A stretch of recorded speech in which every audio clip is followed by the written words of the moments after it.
red, blue, purple light. Friends, red, blue, purple light. Friends, facts, red, blue, purple light. Friends, red and blue, purple light. Friends, facts. You can get to know the ledger, sacrilegious Sunday to melanin Monday. You can get to know the ledger, my love. Just open your third eye on Thursday. Lord, the food, the art, the clothes, the Vatican's getting exposed fast.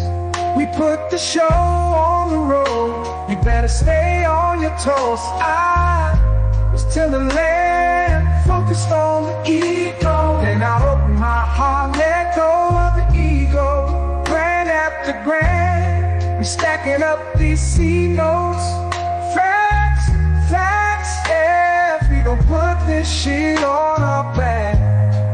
Facts, facts. We in your city, pull up where we at. Facts, facts. Peace, love and light. Peace, love to the family. Peace, love and light to the family. Peace, love and light to the family.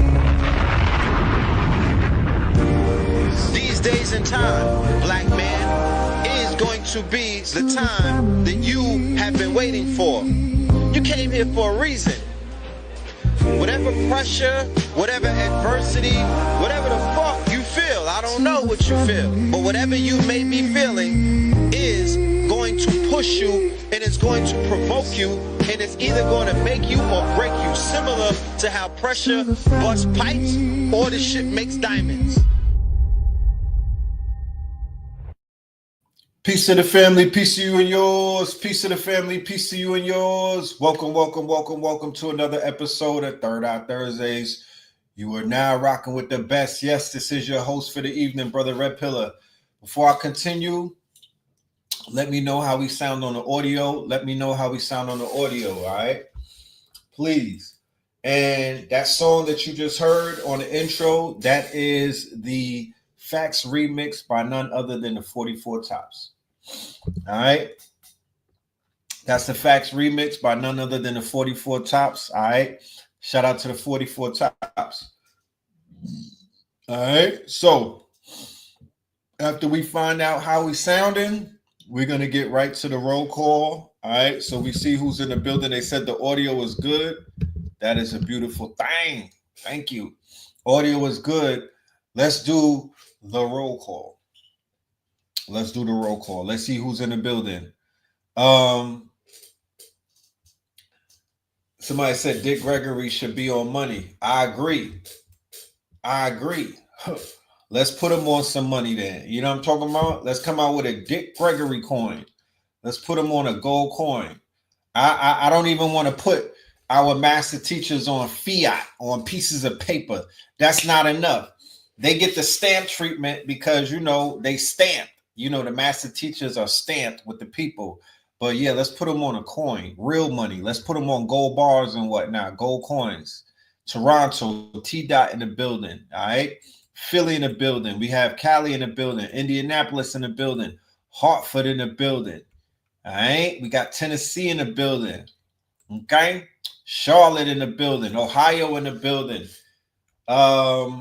Dallas is in the building. Chicago, Naptown, what's happening? Kansas City, Missouri in the building. You know what I'm talking about? Tucson, Arizona in the building. All right. We got Alabama, Spinners in Tampa tonight in the building. Shout out to Spin. He will be in Atlanta on Tuesday. We have a vibe. Techno Tuesdays IRL. I'm working on a flyer right now. It's a lot going on. Techno Tuesdays. Make sure If you in the A, you pull up. If you in Alaska, pull up. Get it? You know what I'm talking about? Find your way. Tampa Bay up in here. We got Columbus. We got Brooklyn. You feel me? We got Massachusetts. We got Alabama. We got the BX. Shout out to the BX. Mystic Philly in the building. We see you. Shout out to Philly. You know what I'm talking about? Shout out to DC in this thing. Shout out to Georgia in this thing. Shout out to Jersey. I see y'all, man. Shout out to everybody on this beautiful Thursday. One more day before TGIF. You know what I'm talking about? Yeah. This week went this strong went kind of fast. Do y'all agree? I looked up, and the next thing I know, it's the end of the strong. I'm like, God damn, where does time go? You gotta thank you for even reminding me. Let me put the scroll of where you could get this drip at. You know what I'm talking about? Let me put the scroll for where you could get this drip. You know what I'm talking about? The Mart125.com. Not TH at the end, just the Mart125.com for the store. And the email is a little bit different, but yeah, you get the picture, right? So how's everybody doing? How's everyone doing and whatnot? It's been a minute, you dig? It feels like we ain't been here for a minute, but we was just here on Tuesday. Shout out to everybody who pulled up live for the show with our good brother, Dr. Wesley Muhammad, and our good brother, Sharif Ana El Bey. That was a link up right there. That was a powerful, and of course, Blue Pillar. You feel me? That was Voltron right there. They called that the Fantastic Four. You smell me? We was doing our thing. You know what I mean? That was a real good energy, real good information. It was a masterclass. It was called The Rise of the Sahel region. And of course, we talked about more than just the Sahel region. For anybody that's not familiar with the Sahel, that is a part of Africa that is currently going through revolution right now. Okay, that's Burkina Faso, that's Mali, that's Niger, and some other surrounding areas and whatnot. You smell me? So yeah, we talked about that in detail. Brother Ibrahim, we talked a lot about that. And we also talked about some other things. So definitely make sure y'all go and check that out. That was a masterclass right there.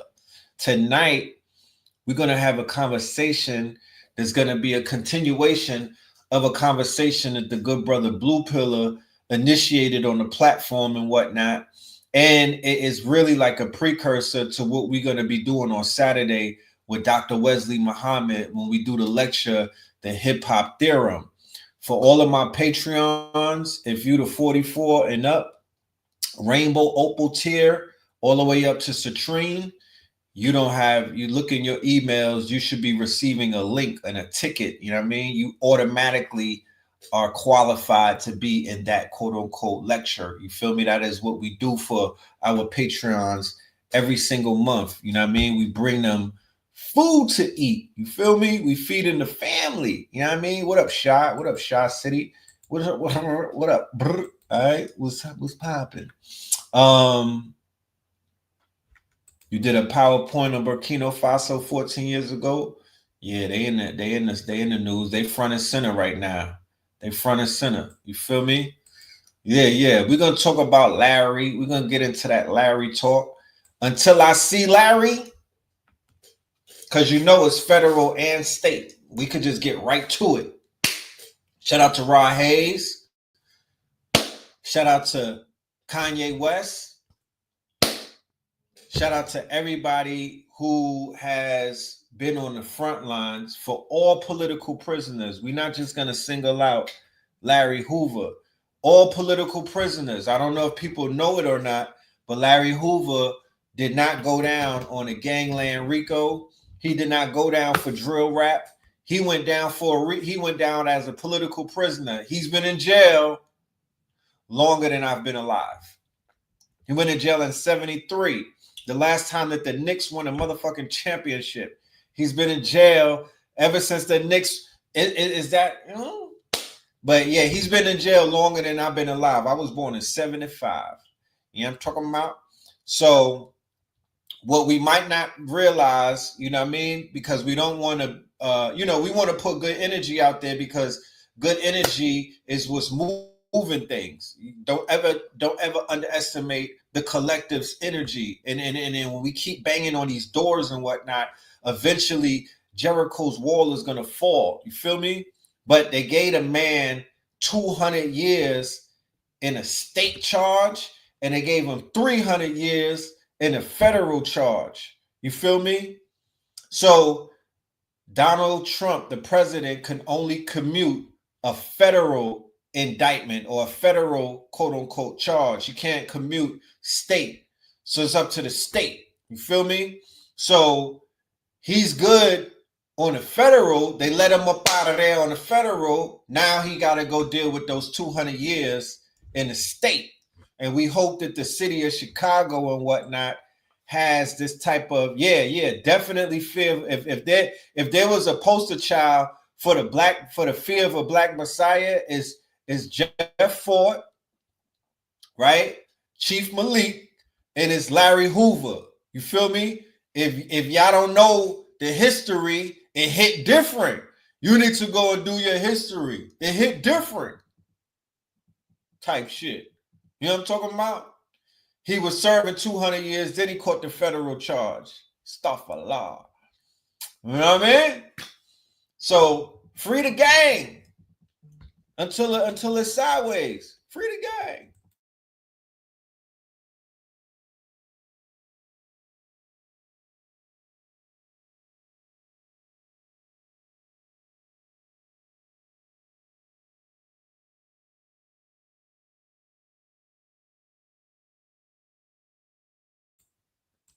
Yeah. So let's get right into it. I'm going to play a video. This is a commercial for what we got coming up on Saturday. I hope to see all of y'all in the building. If you don't got a ticket, I don't know what you're waiting for. Go and get your ticket. Yes, free Mumia. Okay? Free Mumia. Okay? Free H-Rap Brown.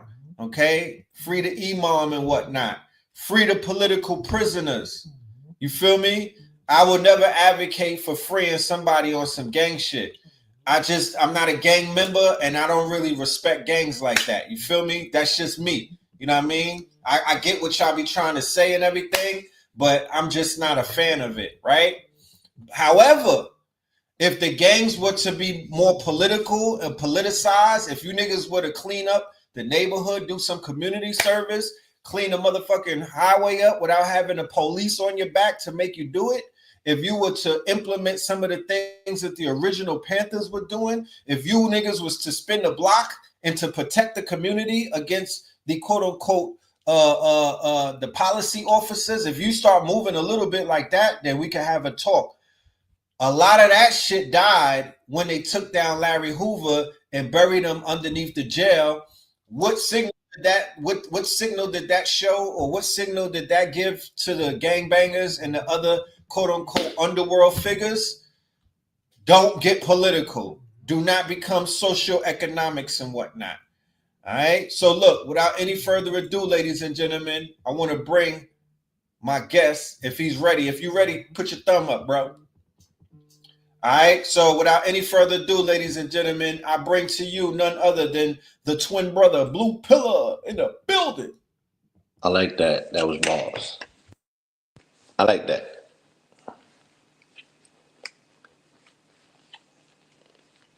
You could borrow that. And just send me, I'm gonna license it to you. Talk to the people real quick about Larry. You know what I'm talking about? And I gotta do something real quick. Talk to them about Larry, Blue. Well, I mean, what part of the conversation did I come in on? Because I don't want to repeat anything, and I don't want to step on no toes. I was getting into the political prisoner part so I could separate gang leader, because I know people out there very they just get the news from they get social media news. They don't know he was locked up longer than we was alive, Blue. So a lot of people are unfamiliar with the hooplas about. They just think that he's a gang leader because of the way that he's been propagandized. Yeah. Well, I want to make a point because again, this is coming like somewhat of a full circle moment, right? And we can't acknowledge Larry Hoover without acknowledging Jeff Fort, Right. right? And we have to put them in the context. And I speak about it often on the show. Um, shout out to our father because he just finished his tenure um, at his professorship and what have you. And the reason that I bring him into the conversation because I often speak about Nixon and when Nixon chose black capitalism to neutralize revolutionaries, right?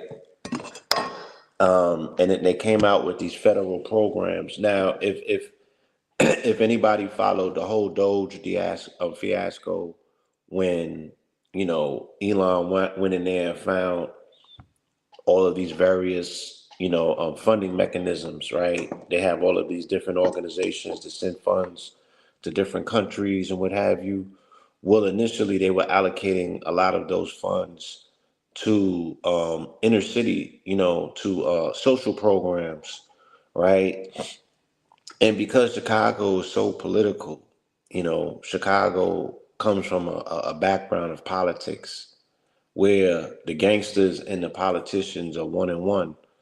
So even, and the evidence of that is post Larry Hoover when they changed GDs to growth and development and they started an actual political party and Gator and them was running for alderman and what have you. So they were very entwined with politics and they had got federal funding, right? Got the bag.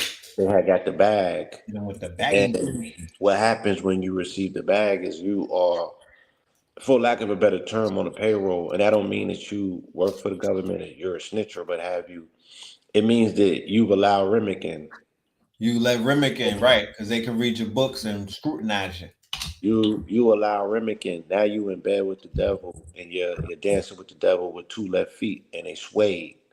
So Right. they got tripped up and they got audited. You know what I'm saying? They allowed them to have they didn't allow them to, they hit them with the tripwire. Once you receive the funds, then you automatically allow oversight. So they were able to finesse them, right? With the handout. They fell for the carrot on the stick trick. And then they was able to fleece them. And then there was a lot of other things happening. And I want to make something very specific here. And I was attempting to say this for the lecture. Look, y'all, because I've been cooking. This is one of the ones. My shit might have to go to Netflix or something. When I'm finished with it, you know what I'm saying? I need Kyrie to tweet it. I need an international controversy behind this one. That part. So if you make the observation, right? Because I'm gonna break my whole lecture down just by showing 5-point energy and 6-point energy through the whole spectrum. I mean, in every facet imaginable, that's gonna be my pivot, my prism, for lack of a better term, my gimmick, without it being gimmicky. I'm just saying where I'm operating from, right? My scheme. Yes. My Your scheme. Yeah, you're My scheming. scheme, red and blue, 5 and 6. Same way that the Bloods is recognized as that 031. They repping that 5, right? And grip, that's that 6-pointer star. So Right. when you look at GDs, right? Yes. And you see the spectrum over there, that's that 6-pointer energy. Yes. And when you look at the black P stones, right? Coming from the Jeff Ford persuasion, coming from the Islamic persuasion. Right. El Rukin, that's that 5-pointer energy. These are the brothers that was fezzed up. These are El Rukins. And then you traced it clearly through T. Rogers going into the Peace Stone Nation in California, right? And you see how the 5-point shows up over there, manifesting itself as blood. You know what I'm saying? And then the Crips, you can say there's a closer connection to that blue color because you see it over there in Chicago on that 6 Point energy. You know what Facts. I'm saying? I could even trace this shit phenotypically, but I'm not even gonna go there. I'm gonna save that, right? Yeah, yeah. And you can see it where the Crips they think about a Nipsey hair texture, think about a Snoop hair texture. These are those brothers. Shout out to my brother, Free Library Hoover. Shout out to my brother, Ron, Hayes. right? That persuasion of those melanated indigenous aboriginal folk that might have more of an Indian, for Oh, lack of you a running better with my term. cloth? Hmm? You running with my cloth? You want to send me a licensing fee for that? See, that's what I said. Where you going with? I had asked you prior. I'm cooking. Nah, cook. When you talk about that five point Ratatouille. energy, that's more of that melanated knowledge seed, right? Heavy melanated brothers, different coarse texture hair from different regions. All of them, for the most part, coming up from Mississippi Delta to populate the Midwest and then going into the West Coast. Yes. Bro, yo, thank you, Donald Trump. Yeah, these are when I went to when I went to Nipsey's coronation at the Staples Center, right, where majority of the people was in all blue, right? It was that whole experience, the whole 2 weeks that we was out there. I was like, God damn, I'm seeing something. I'm seeing something that is Yeah, stark. what's the like 4C hair texture? I What's don't know what it. Yeah, it's like silky Hawaiian. I don't know. I don't know. For all yeah, of my people with bundles, let us know yo, what's that shit that the Tukey and them had, and what type of hairdo? What's the texture that a Nipsey and a Tukey and a and a Snoop and them Snoop, have? right? Because those are your Indians right there. Mm-hmm. Those are your indigenous Aboriginal Indians. And I would say that the phenotype that I'm seeing with the Bloods, those were the niggas that came over from the continent. And in so many ways, because think To about a it. degree, but it's Mississippi Delta as It's well. Like Mississippi if you Delta, go right? to the bio and you see the big chief in them, and they still putting on them feathers, it's heavily melanated. Brothers and sisters are still doing that with different hair textures, but for the most part, we can identify them. And I don't want to make a generalization. You know what I'm saying? Definitely not a generalization. But it's the observation that I'm able to make, and it's succinct. Um, and it's very interesting. And nonetheless, it falls along a demarcation line because the 5 and the 6 is separate. You know what I'm saying? And this is the nature of how they banging out. Right. He said they was rocking Right. the So Jerry. yeah, and then interestingly, so then he partners NBA Youngboy, right? So NBA Youngboy got beef with Black Disciples. So this is Big Dirk's son flipping, right, on the lack of leadership from what his father and them represented, and they going totally different. You dig what I'm Right. saying? And then getting into it with this other individual who really has no affiliations at all, right? And then, you know what I mean? So Trump is playing 5D chess right now with the YNs. Right. Because him pardoning NBA Youngboy, who's already home, he's Who's already he's home. already home. He already beat the system to the point where I'm saying this is the highest level of hoodoo that I've ever seen, or he's the illest Donnie Brasco, and y'all just gonna find out about it. It's either one of the two. He's a Either he's boogeyman working, of that generation. yeah, he's working the pot. He's the Robert Johnson of his era. He made a deal with somebody and something, because the shit that he's getting away with, and I ain't just talking about from the law, I'm talking about the way that he's dodging everything. It Yeah, doesn't make any sense. yeah, he's He having, was literally cooked in that last case that he caught. He was gone. He was cooked. bro. He just got snagged up on a 30 something indictment with I think it would have something to do with pills and all of that. So that's what I said. He got cooked. yeah, And they had all the evidence to show, yeah, this was him. He did that shit. He was on house arrest in Utah, of all places, doing federal medical scams, frauds for pills on how with an ankle brace, with a fucking monitor on. And he had a gun, he had a federal GAT charge. So I watched a video with the lawyer who kind of told how they wrapped all of that shit up, how he got everything done. But outside of everything, NBA, this is what Marcus said. He is a provocateur to keep the youth ignorant and reckless. He's the king of the YNs. He's the poster child. I mean, we could say the same for Kodak, and Trump let him go. So he keeps the ignorance going. He keeps the ignorance going. That's what Trump is doing. Because they and right. I agree. And this is also something that we have to pay attention to. There you go. Go ahead. So gangsters take care of gangsters, right? They do. Because who else gonna take right? Who's gonna take care of the asylum?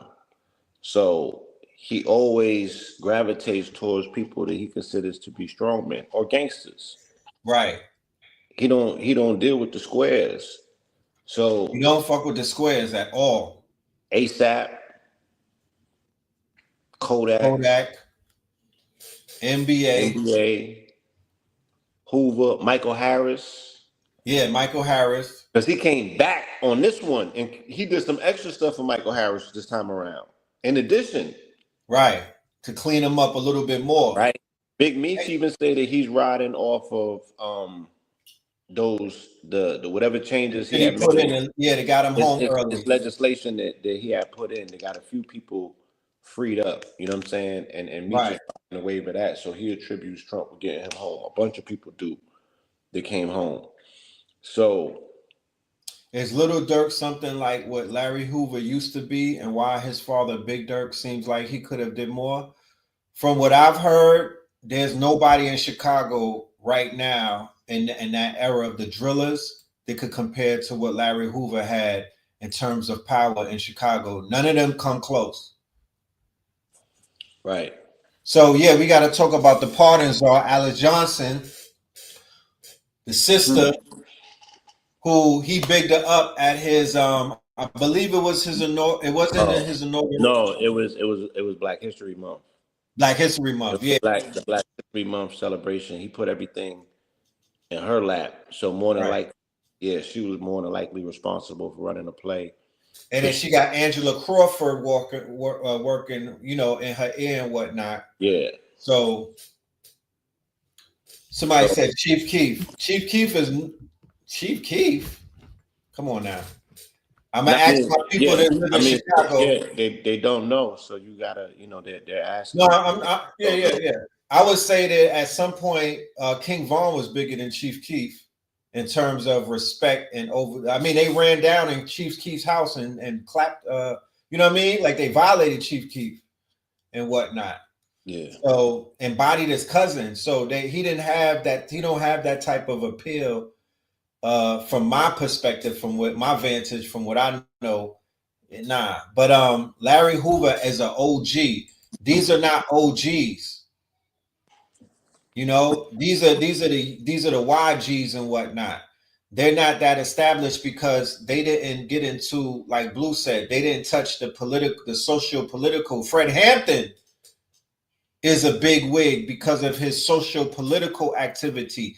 Jeff Fort or Chief Malik, because he linked up with Gaddafi and what they were doing. Like the Panthers in Oakland, like you got to get political. You have to get socio-political to even be considered. That's that line that you cross into in a sense.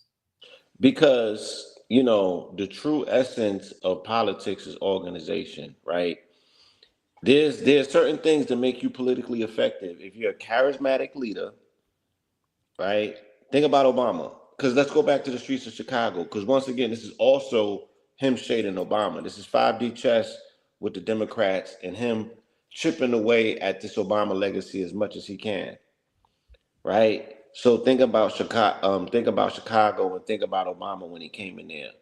He was a charismatic community organizer. Organizer is the key word to this.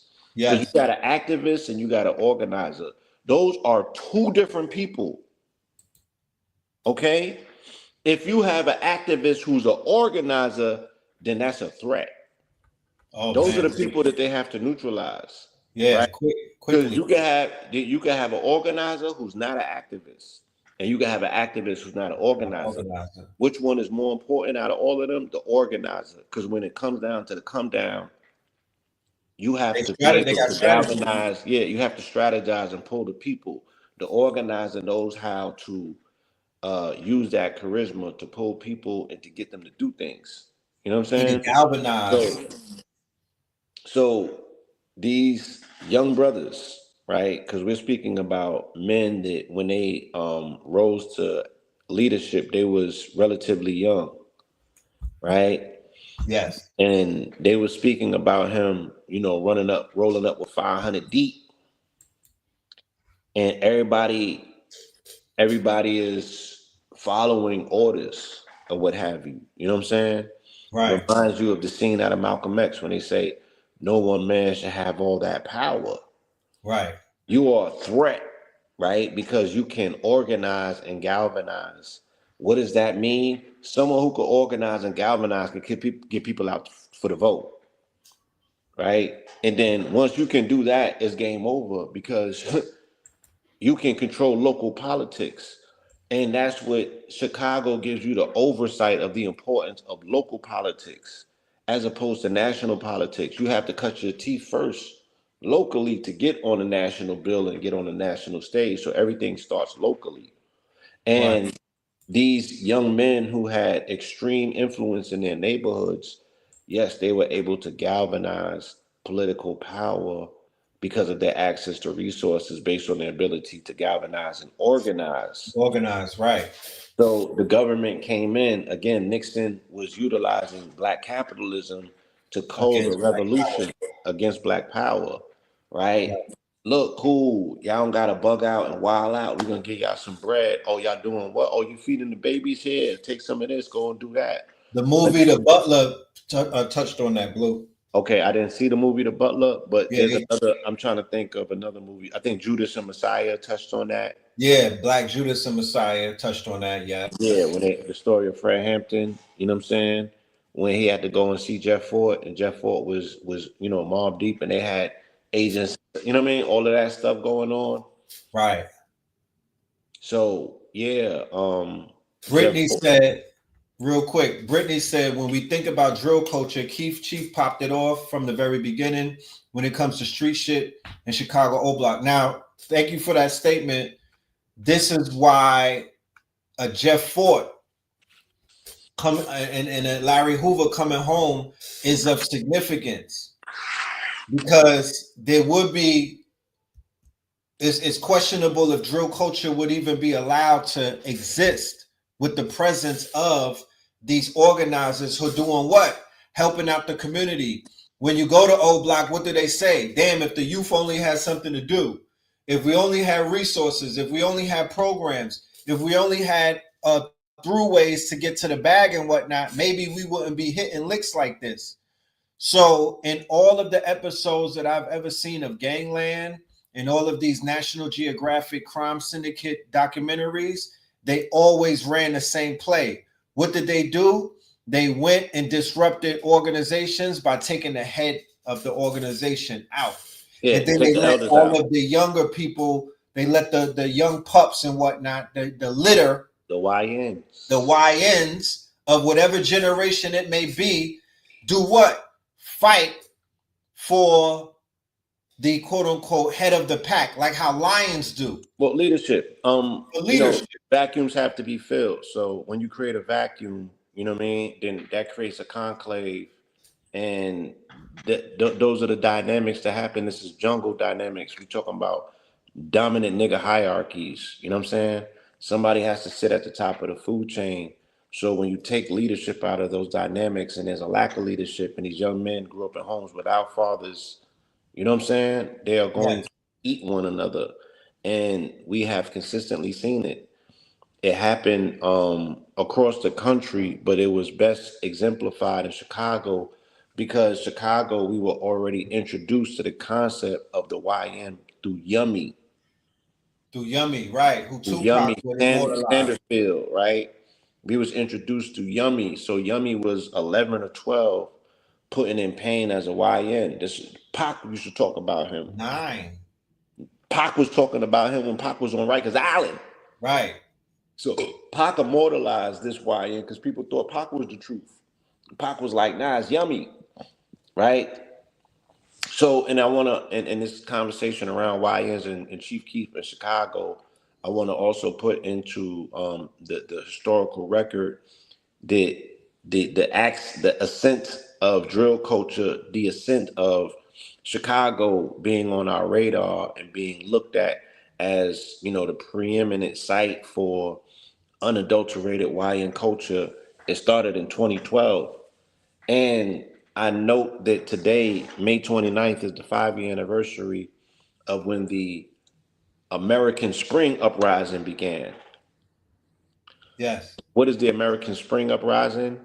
It was a Friday afternoon in May, and all hell broke loose. A solar flare hit after 925 days of the sun being dormant. The last time that an X-flare solar hit, it was October 2017, and it was a solar flare that hit in London.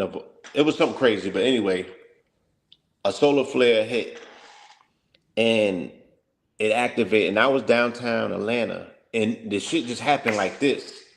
They stormed the CNN building, lit the police car on fire, and bro, like within 2 hours, it was up. And they wasn't going to the hood. They went to Peachtree. They went to Lenox. They went to Buckhead. Icebox. Yeah, they went to Icebox. They went to Icebox, and they tore this city inside out that night. And then it was up ever since. And then the incident happened on University Street on exit 244 by the Wendy's when they bodied homie. And then that changed. That took it up to another notch. All I'm saying is around the country, the country descended into riots, and that was the American Spring Uprising, and the catalyst for that was George Floyd. Right. You know what I'm saying? So, and why I call it an uprising is because the people, let's say it was a psyops, they used one psyops to break another psyops. So which psyops is stronger? I'm gonna ask you a question. If the current psyops I put you in breaks you free, right? You broke out of jail to go into another jail, right? Right. Yeah, but which one would be stronger? The one that motivated you to break out of the jail. So we was under lock of a fear paradigm based on C-19 in the pandemic, right? And they told everybody to stay in the crib, socially distanced, and niggas broke the program. Right, put a mask on. And it can only had started the way that it did because Atlanta was already breaking the, I was breaking up shit. This matter of fact, this drip that I got on right here, I made this because I was an essential worker outside breaking the program every day. So niggas were already seeing us outside breaking the program. Like, nah, I don't know what you're talking about. Nigga, it's lit. Right. And then they fully broke the program, and then it caught on around the country, then it caught on around the world. Right. And then we were able to see what I look at it through a different frame of reference. I'm not gonna inundate y'all with all of my ideologies, but it was the Corona rising, and we was going through our Jubilee period, and everything is consistent with melanated people who were coming out of 400 years of slavery into their Jubilee is what happened in the season of 2020. And why am I so correct with my observations? What happened today in the Megan Tory case? They released audio and new evidence. Well, actually, they launched a website, and this website is going to hopefully exonerate Right. Tory Lanez. And once again, and you know, a fact is a fact. Once again, it just showed that the sister Megan the Stallion is a liar. She got caught lying again. She said on she said to the popo, to the police, to the five, that she did not get shot. This was her statement, right? To 12. So if you tell 12 that you ain't get clapped, they not gonna call the ambulance because it's nothing that, you know what I mean. You got glass in your foot. Oh, your foot kind of big. Oh yeah. All right, let's sew you up. Let's sew you up, right? So she played a significant role in the 2020 PSYOP, right? Yeah, significant. Hella. Tory Lanez, in so many ways, was building it up because his thing about his show that he was doing during the lockdown, right? Yeah, Had women working. give them some context just in case they don't know. Just in case Okay, so in 2020, there was a go ahead. when everybody was not going outside, when everybody was on lockdown, when everybody was stuck, Tory Lanez, D Nice, and a few other people redefined the power of social media by creating this live stream type of environment. It was almost like streaming in a way. I think that's what it was. That's what it was. You know what I mean? It was live streaming music. Right.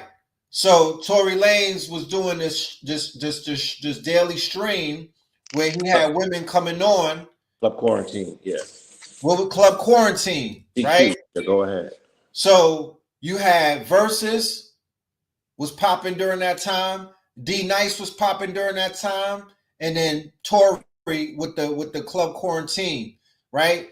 Building up people's quote unquote, feeding people's lower selves, feeding people's lust demons and whatnot. And then they came out with the WAP video with Megan Thee Stallion and Cardi B. Right. And that was another psyop because that completely activated a level of feminism and some of the feminazis and the democrats who kind of siphoned off that energy to get homie in office. Absolutely. Right. And it offset, it kind of offset the energy of the protest because it turned it into mating ceremonies for the most part, jump offs. I mean, that's what happens. That was bound to happen when you suppress sexual energy and you got people bottled up inside and then they come outside on some anger. The next thing to do is blow that steam. It's to blow that steam. So it kind of set the precedence and it shifted the focus where they're like, yeah, I'm gonna cut. I'm gonna use this creative or this energy. You know what I'm saying? Because they were burning shit. They were breaking. They were burning things. They was just, it was like, yo, F it. We taking this to the finish line. And then when WAP popped out, it's like I can't be that angry. You know what I'm saying? I can't be that angry. And then it just again, and I'm sorry, I don't even want to. These days, I don't even want to sound like I'm cutting you off or shit. I might get a call from Obama or something, but more like Trump these days. Don't do me like that. Michelle ain't gonna call you in my behalf. It will be either Michelle's Ivanka, brother, nigga. I don't want that nigga call. It would be Ivanka, Eric, or Trump. That Donald Jr. Not Donald Jr. Barron. You get a call from Barron, nigga. You better watch out. Barron is out here. So they ice bucket challenged the movement, right? And I'm using that analogy to say every time that we get hot, we get heated. Every time that we get worked up, We get charged up. We get charged up and ready. They come and they dump ice water on it. You know what I'm saying? So this is the equivalency of that. That we started seeing young women twerking on police, twerking on cop cars. It just became a shit show. And this is where the energy of the LGBT, they hijacked the woke situation.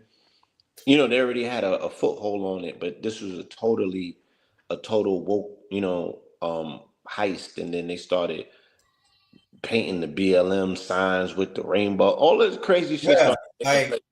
When like that energy, and no disrespect to what they WAPs represent, you know what I'm saying?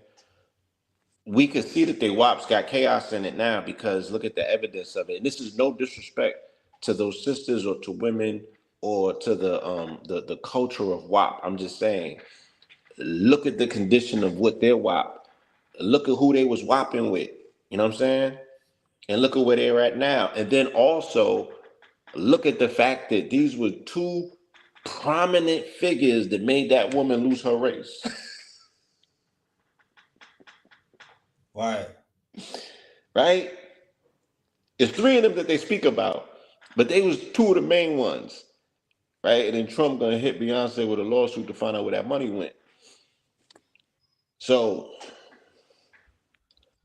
It was a lot going on. it was a lot going on, and it almost seems like like the 4 years that Biden was in seems like a blur because now all of this stuff to me feels like it was yesterday.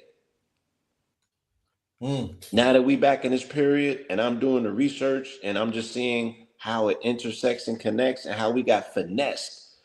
This time period, starting from today on, like a 3-month window is the period when everything changed for us. And it's our make it break period. And I had always said in 2020, I was like, yo, Gemini season gonna be the make it or break it period for melanated people. We got to make our minds up because I was speaking about the psyops. I was like, yo, the psyops is crazy. And then it hit us with the new psyops, which was George Floyd. And I've said on record and I'll repeat it, I have never watched that video. Ever. Yeah. Protect your sanity. Yes. And I put in work. It's not like, oh, I'm scared or what. Like you scared, like you was avoiding it. I don't need that as an impetus to put in work. I don't need that as an impetus to know what needs to be done. You know what I'm saying? And I ain't gonna run around and burn no goddamn buildings or no trash cans either, or hurt no windows. So I already, I got enough reasons and what have you to do what needs to be done. I didn't need to watch a snuff film. Did you say hurt windows? Yeah. Niggas was hurting the windows, bro. Yeah, it was hurting windows. It was mad hurt windows when I was going around the country because it wasn't just the I started traveling. Yeah, y'all owe the windows an apology, man. There was hurt windows everywhere on the East Coast and the West Coast. What? And Gotham had taken over New York. Man, I seen graffiti like it was in the 80s. Yo, I remember New York went through a metamorphosis, man. Straight metamorphosis. And the interesting part was a year prior to that, the Joker movie came out. We saw it in Europe. We was in Brixton or something. We was in London. Yeah. And crazy. The movie opened up with New York City being Gotham City, right? Super right. And around that time, New York was still New York. It was. Because it was still relatively New York. And I was like, damn, this look crazy. Yeah. And in a matter of 1 year, it was identical. It was identical to the super rats, all the way to the subway scene, all the way to everything that was being depicted in that movie and whatnot. That's what the city turned into. I seen fiends shooting up on the deuce at 2 p.m. I seen them defecating in the street. And I had seen all of this in New York before. It's not like totally foreign, but we saw this when New York was totally dilapidated. Right. You know what I'm saying? And the morale was at zero because the girlies was free because crack cost money back then. And that's what it was. And niggas was contributing to the death of the city. And then, you forgot. What? You forgot to mention. Drill. This is Pop Oh, Smoke era. Pop yeah, Smoke got yeah, bodied yeah, the soundtrack. in the vacuum. Right. Pop Smoke gets bodied. Yeah, He leaves a vacuum, and New York turns into because remember, drill was only in the Brooklyn or between the woos and the chews or the woes and the chos. It was right, only in the 90s, Brownsville and Ebbsfield right. and Yeah. whatnot.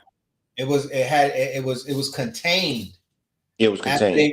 And I hate how y'all did Pop Smoke. I'm gonna just put that out. I abhor what they did to Pop Smoke's memory and how they forgot about that man and how they didn't even spin for him. That is one of the man, because that man right there. That was a special dude and whatnot. They don't even play the music no more, bro. They don't even, that's what I'm saying. They don't even, his shit. They done took it out of rotation, bro. Yeah, they let his spirit die with him, and they haven't immortalized him. I don't hear his tunes. I don't hear them mention his name. You know what I'm saying? It's just hurtful. Again, the loss of life and the loss of talent, and what the city has become, what our people have become. Can I just make a real quick uh, uh, comment? Ooh, he said New York did Biggie the same way. They did, but Big is still in rotation, and Big's music lived.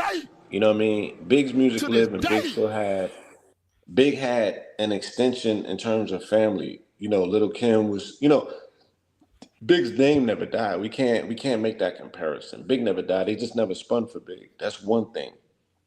And now Nah, we know. bro. Now we know why. Hold on. Nah, Blue. Nah. I feel that sentiment right there. Nah. They did him dirty, man. They did Big dirt. They did New York did him. They did him bad, bro. I mean, that's New York for you. Yeah. Like you said, I just not he compare it. hold on. He allegedly gets clipped by a Crip. You point this out. I remixed it though. And initially at that time, it would have been thought to have been by blood because they was blaming it on Sugar and them. Right. So they were saying the bounty, you know, they were saying that. So go ahead. So you turn around and Junior Mafia, because he specifically left a death insurance. He specifically left insurance. Biggie did. He said, "I rely on Bed-Stuy to shut it down if I die. Put that on my ice bezel. You fucking with the devil, right?" That's what he said. That was his instructions. Devil, right? That's what he said. That's what he But said. yeah, Mm-hmm. and Bed-Stuy did not shut it down when he died. They shut the streets down for his funeral and whatnot. They shut the streets down for his procession, but they all became Crip after that. And that's the same gang that allegedly clipped them. So right there, there's nothing else to talk about. It gets deeper, and It gets way deeper. yeah. So you segued, and I'm just gonna follow through with that because again, this goes back to the 5 and the 6 point of energy, and I just hope the family can follow me when I'm speaking. Now, if it's ever been proven by any measure, right? Go ahead. Jesus Christ, I'm mid-flight, my nigga. I was like JFK, and you came with the Black Hawk. I'm like, whoa, I. Niggas done spilled their drink on him and everything. Let me build. No, because you said you was like, go ahead and qualify it. That's what I heard. I know I was saying I want to qualify my explanation of when I'm speaking about the 5 and the 6. Because yeah, it just might sound like numbers or what have you. So family, when I'm speaking about the 5 energy, that is the Islamic influence that once existed in hip hop that was preeminent, let's say from the beginning of hip hop, let's say from 73 to 93. And I will add on, because I'm gonna put this in the lecture. That is called the golden era, y'all. That is considered the golden era. There's two eras in hip hop. There's your golden era, and then there's the platinum era, right? The platinum era is called the bad boy era, but it's not just bad boy alone, but it's the platinum era and there's the golden era. But please continue. Okay. You're excited tonight, I can see. I mean, I've been studying for this lecture, bro. Right. Yo, y'all don't get in the comments. I'm not being very jovial with one another with the commentary. This is not banter. We're not going back and forth. We are just extra excited about our field of research because this is coming full circle. It's been a long time, y'all. Long time coming. You know what I'm saying? So 20 years under the 5-point influence. And the 5-point, I'm speaking of the 5-pointed star of Islam, whether that is coming under the persuasion of the 5% nation of God's and earth, whether that's coming under the energy of the Ansar Allah community, whether that's coming under the energy of the NOI. Or Farrakhan. Right? Yes, Farrakhan specifically. And Khaled. Khaled and Farrakhan specifically, right?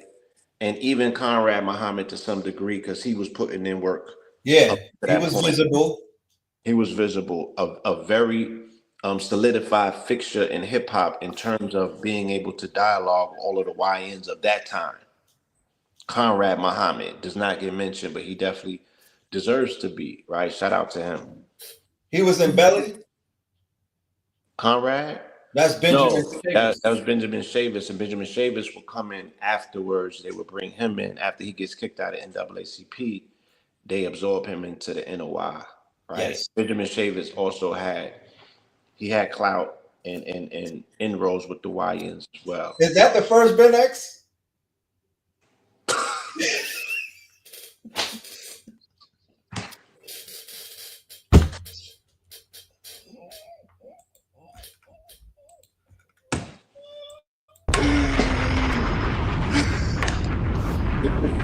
He was Ben X.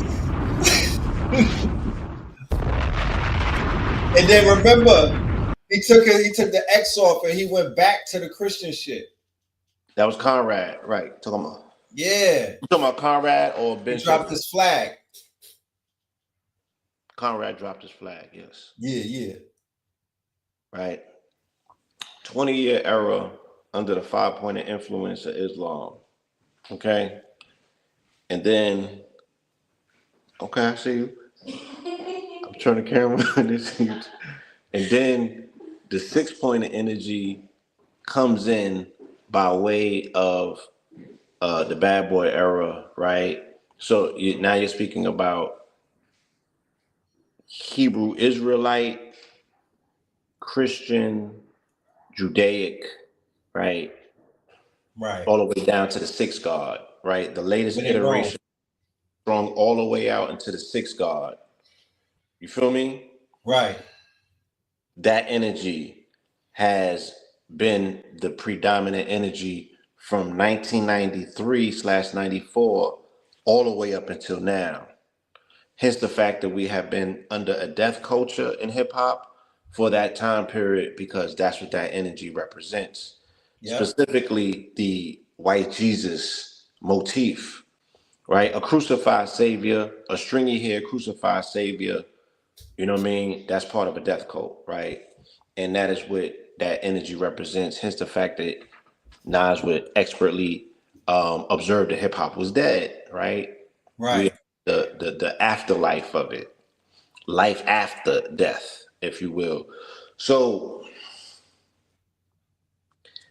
in these different pockets and these different time periods that we are able to make these observations of, you know, the different things that were taking place during these time periods, you know what I'm saying? We just know that there was a level of decorum that existed, right, when 5-star energy was present. And it's the same way if you go around the world and you go into different societies, I mean, all of them are not the same, but, and I'm not saying that hip hop was under Sharia law, you know what I'm saying? It wasn't strict observances or what have you, but Right. there was respect. There was a semblance of respect There's a because foundation. that energy still connected to the revolutionary spirit of the 70s, 60s, the 50s, and what have you, right? It was attached to history, the historical record of resistance in this country when we were pushing back against the colonizer to either one, do for self, um, self-identify ourselves, right? It's important to be able to do that. You feel me? And you know, just having a deterrent to totally capitulating, because hip hop at one point there was no crossovers. Hip hop started as a counterculture, so anything that was dominant culture, that's what we were against as a youth Rock. rebellion. Yes, we were counterculture. So when you look at the gang influence going back to Chicago, right, and the Islamic influence that ultimately caught up to Jeff Ford and the Black Peace Stones or the El Rukins or what have you. Yeah, radicalized them. Huh? It somewhat radicalized them. It for the most part radicalized them.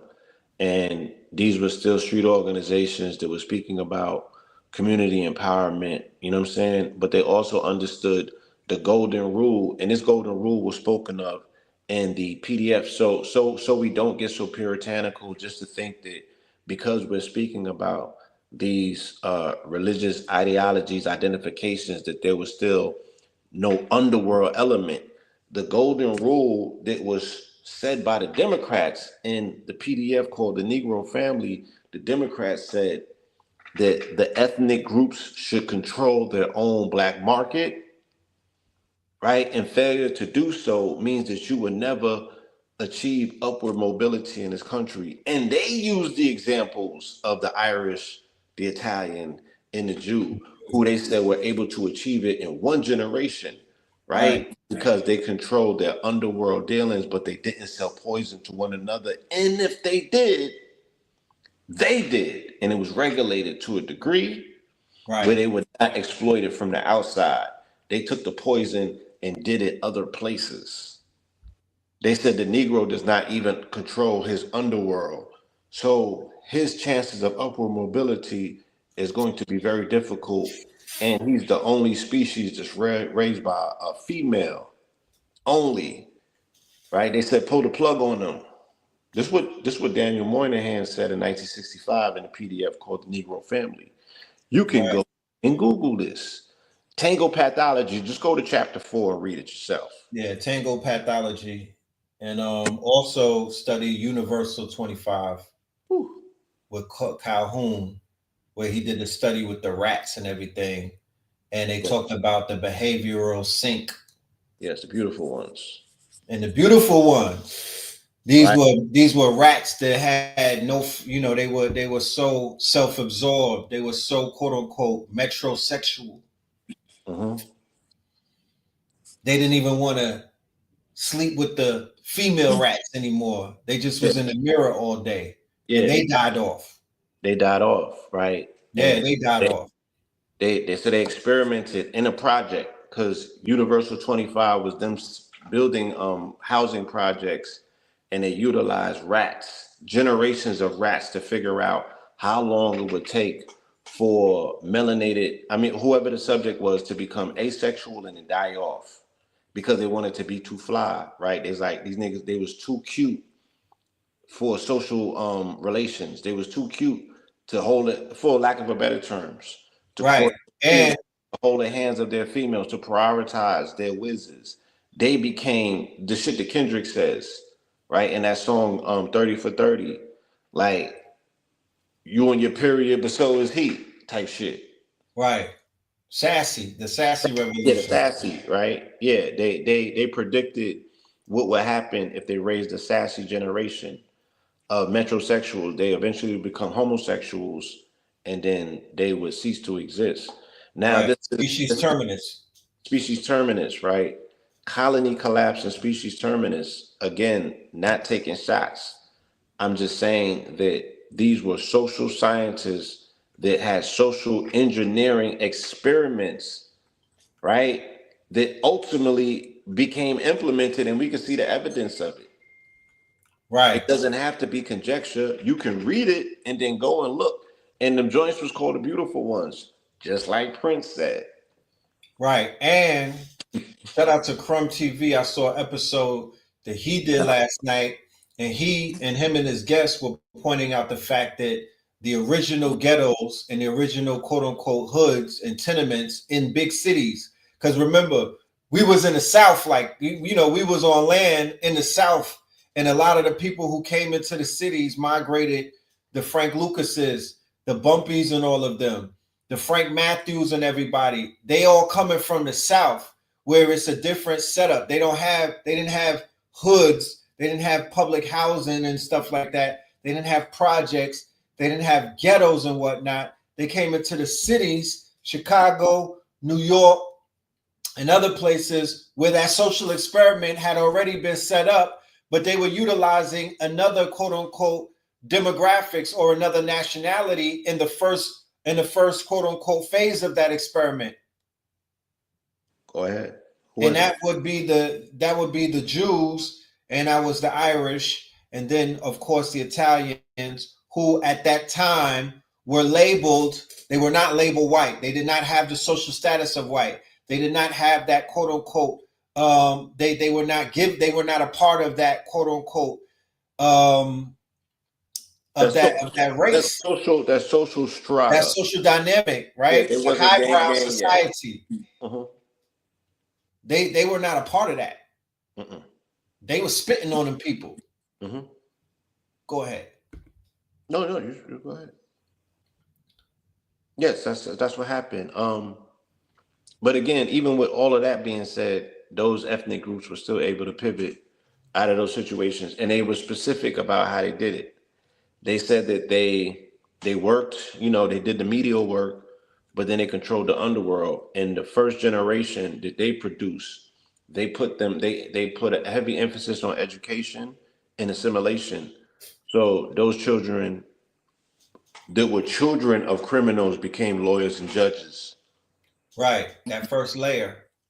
Those children that were children of street pharmacists became actual pharmacists and doctors.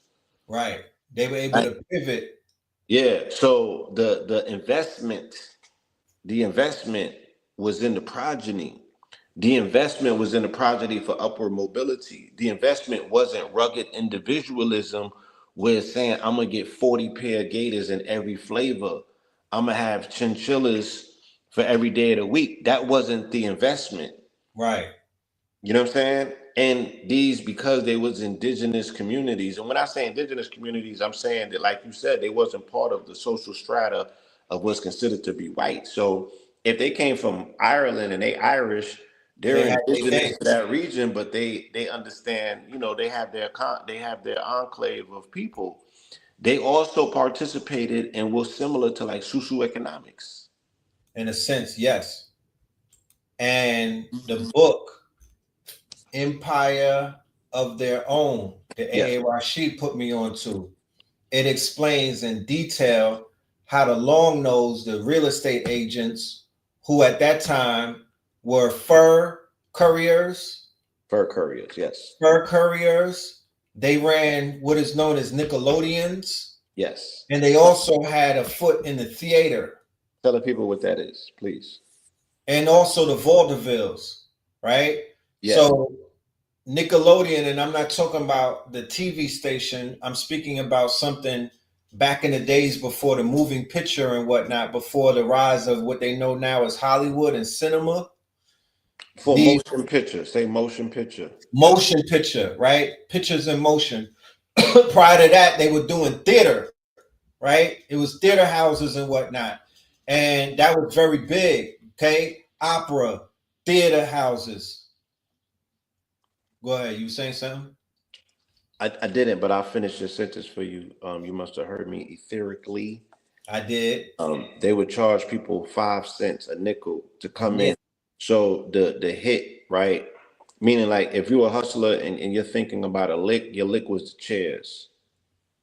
Feel Right. me? So how many Chairs chairs to be can I filled. fit in this theater? I gotta fill these chairs, and it's gonna cost a nickel. And I think that they figured out a way to fleece them on the way out too. I forgot what they was doing. I think it was the pop. I think Yeah, it was it was, yeah. So they was that figured the beginning of popcorn. that They figured, popcorn yeah. hustle? They was working their way through this, They y'all. was working their way through the shit, trying to see what works. So how can I rub an extra nickel off for you? Oh, I'm gonna hit you for the popcorn on the way in, on the way out, or something like that. They figured it out, and then they went from right. This was the moving theater. This was the motion picture. They used to move it like this. Move it like that, right? Charlie You know what I'm Chaplin saying? and all of Charlie that. Chaplin shit. And Silent film. silent film, and then they came with sound. And then think about it, y'all. Think about like the illustrious theaters with the velvet, you know what I mean, all of that. Then Right. they moved, they bumped it up. They bumped up to the from the Paramount to the this, from Right. the They called to it the talkies. Right. Talkies. talkies, yes. And like Mm-hmm. he's like Red said, so they was cutting their teeth in vaudeville. You know what I'm saying? That's why Al Johnson comes about With the with blackface, the jazz singer, they were blackface, the doing jazz blackface. stuff, right? And they go from silent to talkies, and they're the ones that cut the Birth of a Nation. Right. So then Birth of a Nation that was screened in the White House is considered to be, you know, it broke it just broke all records. Blockbuster. It was a blockbuster. It was very quote unquote forward moving at that time. And this is how the Jew, or this is how what we call the small hat, crawls out of the tenements and out of the ghetto. So the Russian Jew, who was already established, in a German, right, where you get the white Anglo-Saxon Protestants and when you get the Germanic tribes, who, if you go and Google it right now, is the largest nationality of the Europeans over here, Yeah, right? 90+%, yes. Right. So they was getting to the bag. They was established and they was like the big homies, right? Who go. So if we want to make sense of South Africa and the Boers, right, and the Boers or whatever they call them, The those bull. are Germanic people, y'all. Those people are Trump's bloodline because Trump is Germanic, He's Germanic, right? right? So when he said he's taking care of a big papa patriarchy, he's saying that he's taking care of his bloodline. Those are his Bloodline, people. right. Please continue. Yeah, nah, you cooking on that. So what happened as these studios opened up in these orange groves in California that they call Hollywood now, as these studios begin to rise up, you got the Coens, you got Myers and all of them, you got all of these different quote unquote heads of studios who were building studios in their likeness and in their image and whatnot. So then you have the 5 major studios. Henceforth, why I've said, even when it comes to a Tyler Perry, you know, we could celebrate and but you don't have 5 major studios yet. You only got 1. And that shit is boo boo. You feel me? It's not doing anything. Like, nah, dead ass. It's boo boo. You know what I'm talking about? So in order for Tyler Perry to even make better movies, he would need a competing studio that kind of like was bodying shit, Yeah. and then he would have to be With that forced fire. to conform and step it up. That's how the Hollywood studios was and whatnot. They was competing with one another. So you would have one studio that perfected the myth of Americana and gave you movies like quote unquote Gone with the Wind, right? Where they showed you this dreamy vision of white America. Meanwhile, you had strange fruit hanging and whatnot, and these people were literally eating our people. And these people were literally lynching and doing all kind of crazy stuff. But when they beamed that image out through the pictures, the moving pictures, they sanitized them, and that was one of the biggest forms of propaganda. As a result of that, their quote unquote, the way that they paid them back, the way that highbrow society paid the lowbrow society is they allowed them to marry into their families. Right? That's the first sign of we accept you. You Right. have my daughter. You can have my daughter, Mr. Cohen. You feel me? Just treat her right. You know what I mean? I need a dowry though. You know what I'm talking about? Right. I need into these studios, but you can have my daughter. You know what I mean? Right. Get up out of here.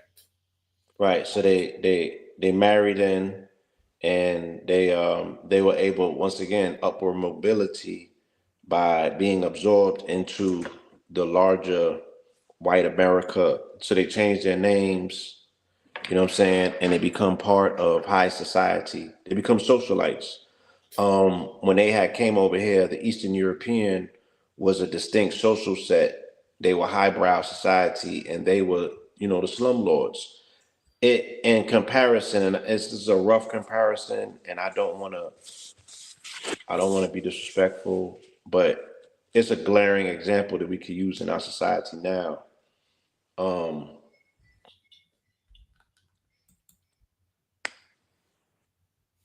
My wife grew up. I mean, my wife lived in Miami, so she was telling me a very disparaging name that they used back then for Haitians. And I was like, wow, damn, that's crazy. I mean, growing up in Flatbush, they had crazy names. We had The ancients. HBO. They no fresh off the boat. Oh, for Haitians. The Haitians, yeah. Okay. You know what I mean? I mean, in Brooklyn, they just call them coconuts or bananas. Yeah, banana boat. So the disparaging ways in which, let's say, FBAs or melanated Black Americans would treat, you know what I'm saying? But it Haitians. came from Haitians or Africa, and for the lack of in the 80s and the 90s, I don't really know what's going on out there today. Right. This was back in the day, y'all. Don't get spurred. You know what I'm saying? Yeah, that was back in the day. They had to go through a lot. They went through a rites of passage. They went through a hella rites of a passage in order to overcome the propaganda that was put on them, the stigma that came with them, to be Right. accepted and absorbed into the larger society. Like, it was not even recommended that you should mate with them, because it wasn't recommended that you eat from them or go to their crib. So how you gonna get around to laying down with them? You know what I'm saying? Right. So yeah, we could see it in our own society that everyone is not always accepted in, that people are looked down on and subjugated based on whatever stories told from them or their unfamiliarity. We don't necessarily accept or gravitate towards things that are different per se. And the small hat was no different. He was not accepted. He had to work his way in, and he created the concept of what we know today as the American dream, right? And he Right. created his skill set and his resources in Hollywood in order to create that. The European didn't ask him to do that for them. They was flabbergasted when it happened. Right. Because it caught on. And they also created the concept of the nuclear family through the American dream concept. That all of that was created in Hollywood. Yeah, None of that was real. That's all a construct. Right? That's why they tell you, a nuclear family consists of 2.7. I'm like, what's the point? Well, I'm gonna keep. Yeah, I could circle back the wagon that the fantasy complex industry was built by Disney. When Walt Disney created something called Main Street, right? Yes, Main Street. Main Street, through Walt Disney's vision and whatnot, was something that didn't exist before.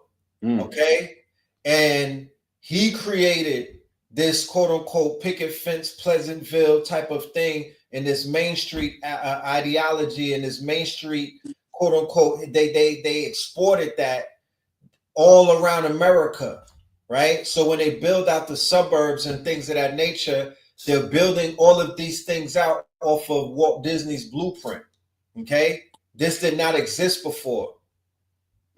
So Walt Disney is one of the progenitors of the fantasy complex industry, and we currently, as Americans, we live inside of a fantasy complex industry because none of this shit is real. It is all quote unquote Edward Bernays, it's all propaganda. It's all fake.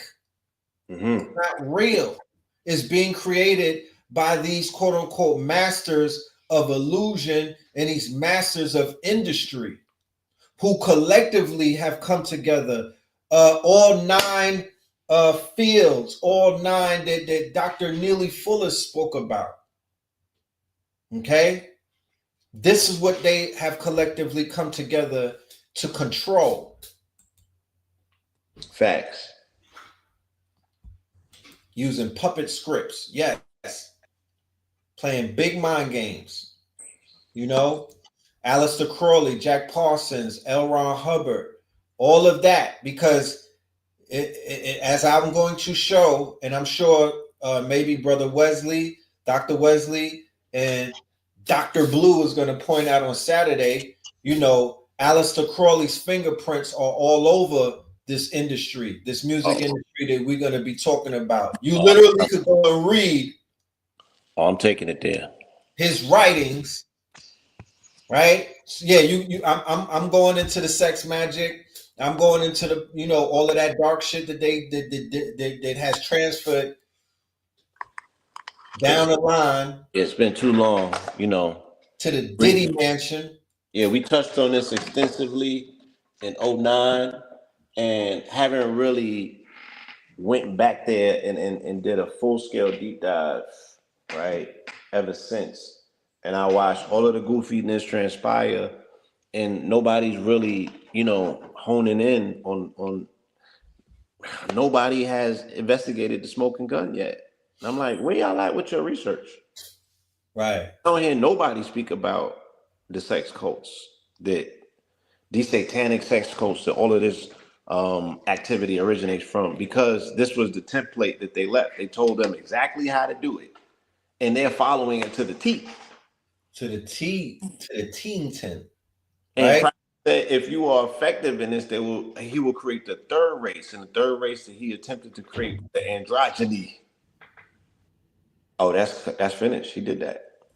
They already did that. They did that. I got a commercial. We got a word from our sponsors that I want to play, Blue. It's about it's for our upcoming lecture on Saturday. Do it. I gotta get my charger. Go ahead. And then we're gonna build after that about this commercial. So let's get into it, y'all. Who is going by a pseudonym. This is alleged victim. So good to see you. Such an important witness, right? Because this is somebody who is going by a pseudonym. This is alleged victim number 4 in this case. And she has described not only what her working relationship was like with Sean Combs, what this environment was like, but she claims that she, was a victim of both physical and sexual abuse. Talk to us about what Mia said so far.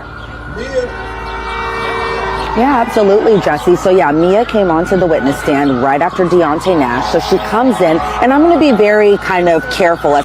Through if the weed and the drink are the bullets against our masculinity.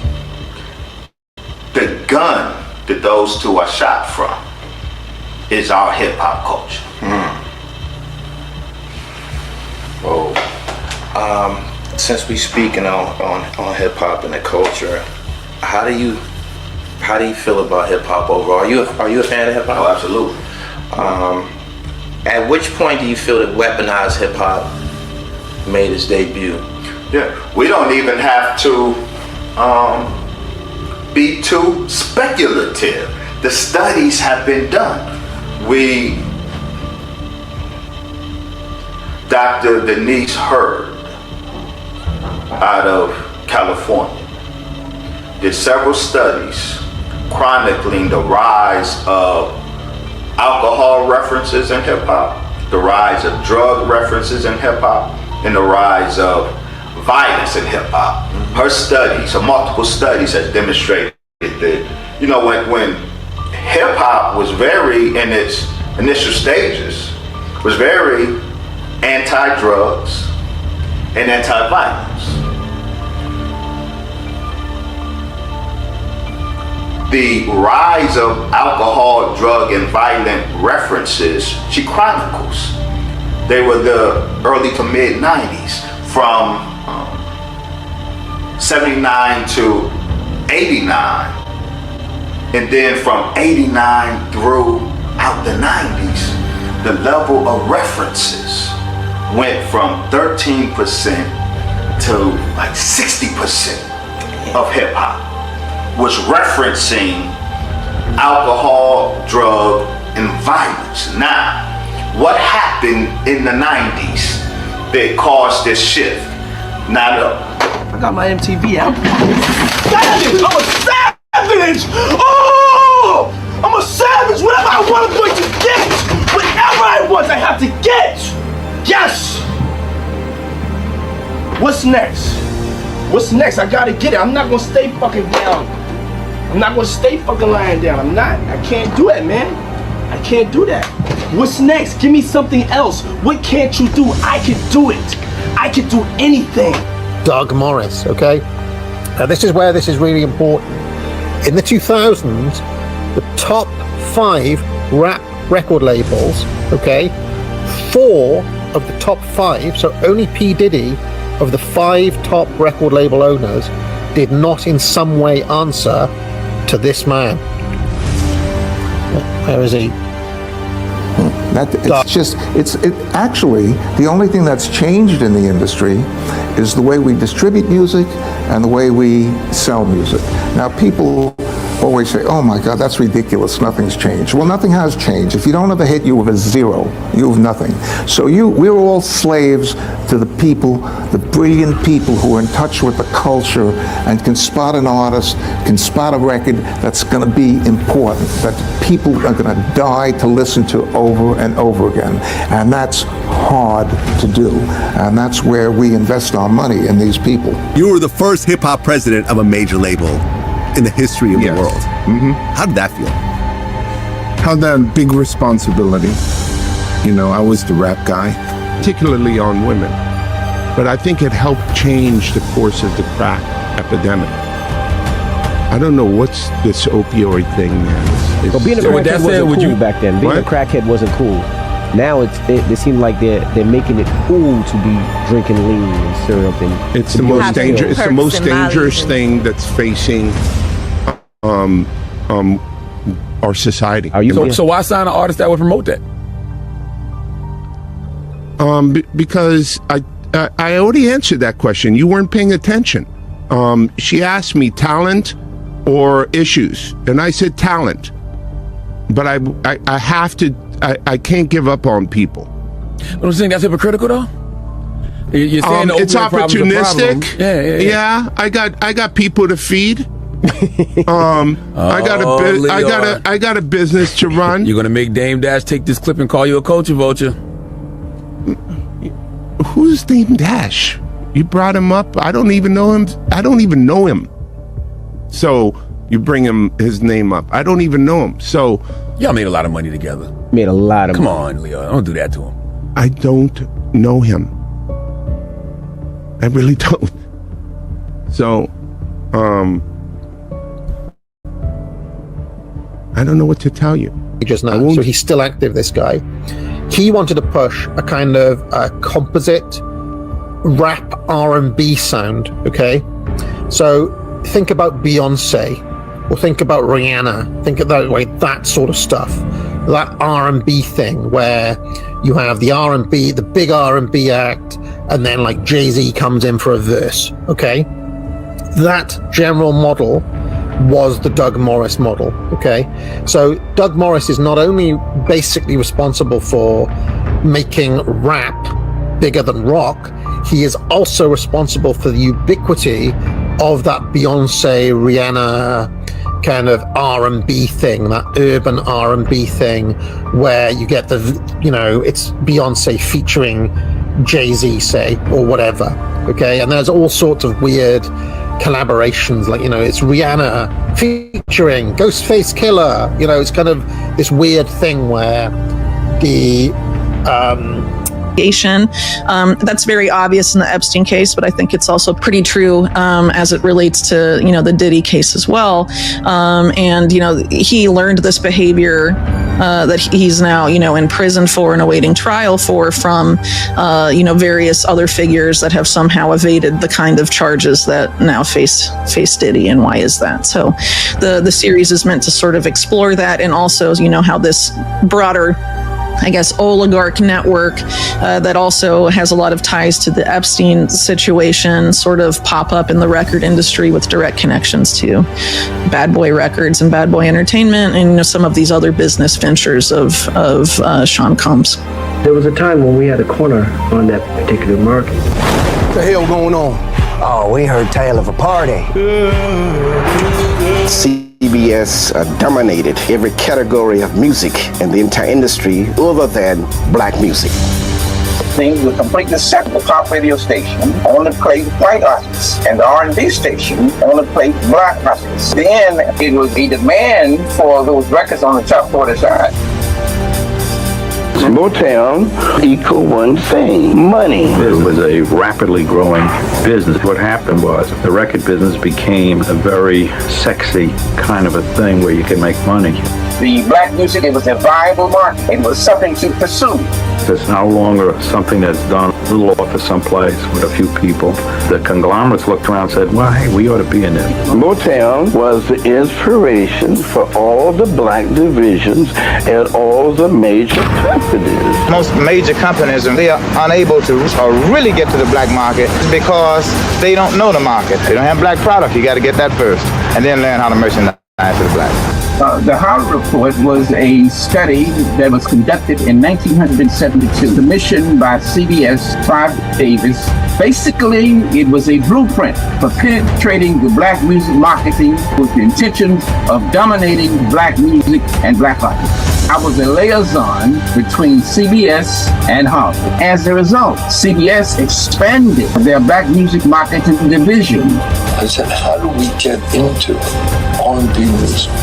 And I made a deal with Van Finance, Philadelphia International. First orders that I signed was Earth, Wind and Fire. And all major labels did exactly the same thing. The big guys, Warner, Elektra, Universal, RCA, and those companies. When I was a salesman for Capitol Records, we had dozens of mom and pop stores. When it was my responsibility. Me, Leo, Kevin Lyles, Russell Simmons. I'm like, yo, Tom Rizzoli just offered me a label deal. $3 million. He said, I give you $1.5 million. You're fucking like a son to me. You cannot leave. Russell, he's about to leave. Fucking say something. Just smashed the deal. He wouldn't. He said it's his job to keep me at the lowest possible cost. To be the largest revenue earner for the industry. I said, what the fuck you just say to me? So it's your job to jerk me. I said, all right, Dad, I'm out. I'm taking the deal as soon. Like an hour later, Leo.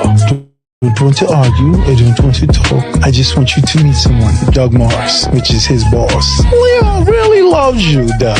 I want you to meet somebody. And walks Edgar fucking Brofman. He's the billionaire nigga who bought the Universal Music Group. And he goes, ain't you the guy who thinks they're gonna go to Sony? And then he said, what are they offering you? I said, $3 million. He said, done. Put his arm around me. Walk with me. As the effects of crack, even though they're more subtle, and the effects of the weaponized weed are the effects that the government wants, because crackheads, at the end of the day, and a baby's born to them, they ended up in these hospitals. Who's paying the bills of the cost of crack? We don't have insurance, so we are not paying the bill. So the crack devastation ended up being costly financially to the government, but not we, because we live our life, we go through our life at minimal cost, healthcare wise, to this government, but it's having the effect, it sedates the inner cities by neutralizing black male hostility. So we know exactly when, who, and how hip hop was weaponized.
That's trailer one. That's trailer one. I had to cut the shit because I didn't want it to be a whole documentary. That's just trailer one. We got trailer two. This is establishing, right? This is what we're doing on Saturday is we are going to establish a case against the higher ups by utilizing the quote unquote lower hanging fruit as a stepping stone. As you will see, and I will point this out to you, none of these people who we call the executives are to be trusted. I'm sorry to break it to the family. They were all in bed and they were all part and parcel to the quote unquote destruction of our people. Henceforth, and I'm not saying this in no type of facetious way, why they all not here with us anymore? It's two things that could have happened. One is karma, or two, the higher ups are knocking off the black executives. Andre Harrell is no longer with us. Irv Gotti is no longer with us. These are all of the people that knew where the bodies was buried. These were all of the people who sat at the table in the beginning and basically cut the deals with these people. You could name, I'm going to name you all of the executives, melanated executives who they put in place as gatekeepers, and they're no longer with us. They're no longer with us. They should be living to be about 80 or 90 based off of all of the millions that they were able to garner off of our people's backs and whatnot. Why they dying at 50? Why they dying at 60? That don't even make sense. The whole Uptown record label is dead. Kim Porter, Heavy D, Andre Harrell, Trouble T. Roy, goddammit. Like, there's a bunch of people who who should not be dead. Who should not be dead. You got the DJs, DJ Clark Kent, Mr. C. Like, why is these people no longer here with us? So it's either one or two things. Karma is a motherfucker, or these people are out here hitting people with the cancer gun. But I'm going to show that each one of these executives were calling these white men their father. Young Thug calls Liar Cohen his father. I got the video. That's in the second trailer. Irv Gotti just showed you. He basically was trying to leave to get a better deal, and Liar Cohen told Irv Gotti, my job is to keep you here and pay you the least amount of money possible. When Irv Gotti was like, nah, I'm leaving, what did he do? He called in Doug Morris, who's the real big homie. That's the one that people have not paid attention to. Doug Morris is the big homie. We've been giving Liar Cohen all the heat, but he was under Doug Morris as his boss. I got video. I got Doug Morris talking greasy. And then above Doug Morris was Edward Brofman, right? Edgar, right. Edgar Brofman, and there's a chart that Dr. Wesley Muhammad put together, tier 1, tier 2, and tier 3, and he breaks down the power structure. So these people have been working. The infiltrator was Clive Davis. I showed you the video. He came in the 70s on the Harvard Music Report on how to infiltrate R&B. There was no rap back then. It was soul music. We're not even talking R&B like Mary J. Blige. We're talking about Teddy Pendergrass. Do you know? You ask Granny and them. Do you know who Teddy Pendergrass was back in those days? He was the new Marvin Gaye. He was Himothy. Okay? All of the women wanted Teddy. That part. Huh? So good to see you. That part. Yeah. That sound, that Philadelphia sound, that gambling huff sound. Shout out to Mama Pill and Sabi. If not for Teddy P, there would be no Usha Herbal Research. Right. There would Teddy be no P. AIDS cured in Brooklyn, because my mama and Sabi came to the U.S. from St. Croix to deal with Teddy Pendergrass as a client, and that's how they ended up. She ended up sneaking back into New York and grabbing that property on Flatbush, and they opened up Usha Herbal. Right. All of the bag that they was getting. Yeah, he was crippled. He was in a car accident. They said that he was in a car. and he crashed. I don't know the whole story. Right. But he was a paraplegic as a result of the car crash. Dr. Sebi in the 80s, right? He heard about Dr. Sebi's work, and Dr. Sebi was able to help him get his feeling in his legs back. And he was also able to please his wife. Okay? Yeah, he got a feeling in his joint back, and he got a feeling in his joint back. You know how that must be. Feel me? I'm gonna go tell it on the mountain. Red Pill, will the lecture be on sale online after this week? Yes, we have a website called Caketail University. That's basically our online university, and every single lecture that we probably have done, I mean, going all the way back to like a 2020. We got to put Black Blueprint on there. We got to put some of the classics on there. But yeah, that is where the lectures live and whatnot. Come on over to my place. So the Philadelphia sound, gambling, huff, and whatnot. This is how babies was being made, right? This is that magical era in the 70s where even though we might had our challenges with King Heroin and whatnot, our people were on a come up. Our people were basically, man, we were shining, right? You could look at the Jet magazine and see the glow on our people. That part. Page 63. I wrote, yeah. We were resilient. We were resilient. And we were embarking on a global revolution through soul music because, once again, it was reestablishing identity. And in order for the Yahoodis and the small hats and whoever it is out there cosplaying you, in order for them to continue, you know, and forward in this agenda, because the chemical warfare and all that stuff was already earmarked. So they had to suppress the vibration that was calling our spirit forward, that was making us resilient, that was making us joyous, that was making us prideful. We were speaking a language of love. And I just want us to, because again, they love, people, especially the TikTokers. Oh, the CIA was studying telepathy, and they were studying, the whole metaphysical entree that they love running around with on TikTok and showing you evidence of. What they don't tell you is that this was all of the CIA research that they was doing about Black music. Oh, no. Hold on. There's a whole wave of CIA TikTok right now where they blaming the CIA for everything on TikTok, even the whole hip hop thing. There's a wave where they get into it. I think I've seen they cut up Panic's videos and they was putting it on TikTok about that whole CIA hand. Yeah, he did that series, and a lot of people they definitely go back and they reference Panic for being the one to put them onto that. So shout out to him. Right.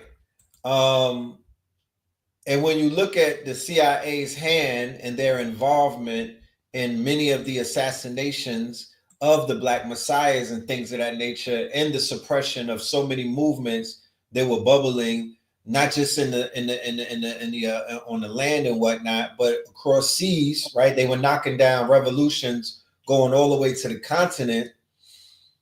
It would be of no surprise that when that Harvard report was commissioned and whatnot by the CIA, that they did not play a hand in infiltrating the quote unquote very lucrative music industry. Because in the lecture, I'm going to show how Barry Gordy was that dude. He was that guy. And he pivoted into filmmaking and whatnot with the film with Diana Ross. He was like, yo, there got to be another way to get to this money and whatnot. Because even though we're getting to this money with the music, it was beginning to kind of dry up. Right? So when he pivoted into the sacred grounds of Hollywood and whatnot, that raised a lot of alarms and things of that nature. And then they was like, yeah, we need to get some of this black dollar. And henceforth, why there you see Clive Davis at CBS, right, who went through a payola scandal a drugola scandal, and what did come out of the drugola? They were doing orgies, they were doing freak offs, and they was on that boy and that girl. Okay, the same thing that you see in the Diddy trial with the, and they won't even bring that up. That's how you know that all of these news reporters, even the ones that are outside the cuckoos and whatnot with the YouTube channels, they're not even bringing up any of that. They're not drawing no comparisons. Let's send them a link to your research. You know what I'm saying? You know, I follow some of them people, don't and I'm not saying, I'm just saying that they don't go back to the 90s, let alone the 60s or the 70s. These are children that you know have been impacted by this industry, and some of them are just learning on the job. So salute to them because they outside. Salute to them. You know, I gave they just need context. And you know, the industry itself just needs a big homie, and they need a story. They need cohesiveness. Everything is so fragmented. It's something that they did to these children where they don't have the ability to like put stuff together into a thread, even though, you know, on the internet and X, they introduce them to the concept of threads, but they don't go with the timeline and continuity. Everything is fragmented. So shout out to the Black Dots of the world and the Professor Griffs of the world and the Wesley Muhammads who have documented, you know what I'm saying, through arduous research and well documentation. You know what I mean? Shout out to them, right? For the Black Dots name. Hold on. Damn.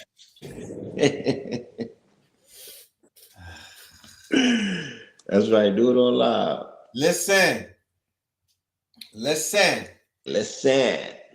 Yeah, you gotta find a way to clean the fingerprints off too, man. I know, you know, I got greasy hands. Family. They called me right after the pizza shop. I saw you. You try to do an unboxing. One nigga said, "Yeah, we doing an unboxing." You went to the box. There was mad greasy hands on it. Like, fam. Nah, because the first video I had, right? You was out there making quinoa. You making sea moss. The first video I did where it was actual unboxing, I caught the video at an angle, and it looked like I had a bobblehead. So they was like, "Don't do that." They say you gotta shoot it over. Yeah, but I did peep your greasy paws though. But look, y'all, this is the best packaging that I've seen all year, hands down. This is just ever. You ain't never seen nobody. This is just the cover like that. This is just the cover, y'all. This ain't even me opening it up. This is just the cover, right? So Black Dot has a book called A Hero's Journey. Y'all was like, "Oh, I want Urban X to come back," and da da da da. My man was working. You know what I'm talking about? And he's coming back with a whole book. But check this out. I'm gonna blow your minds.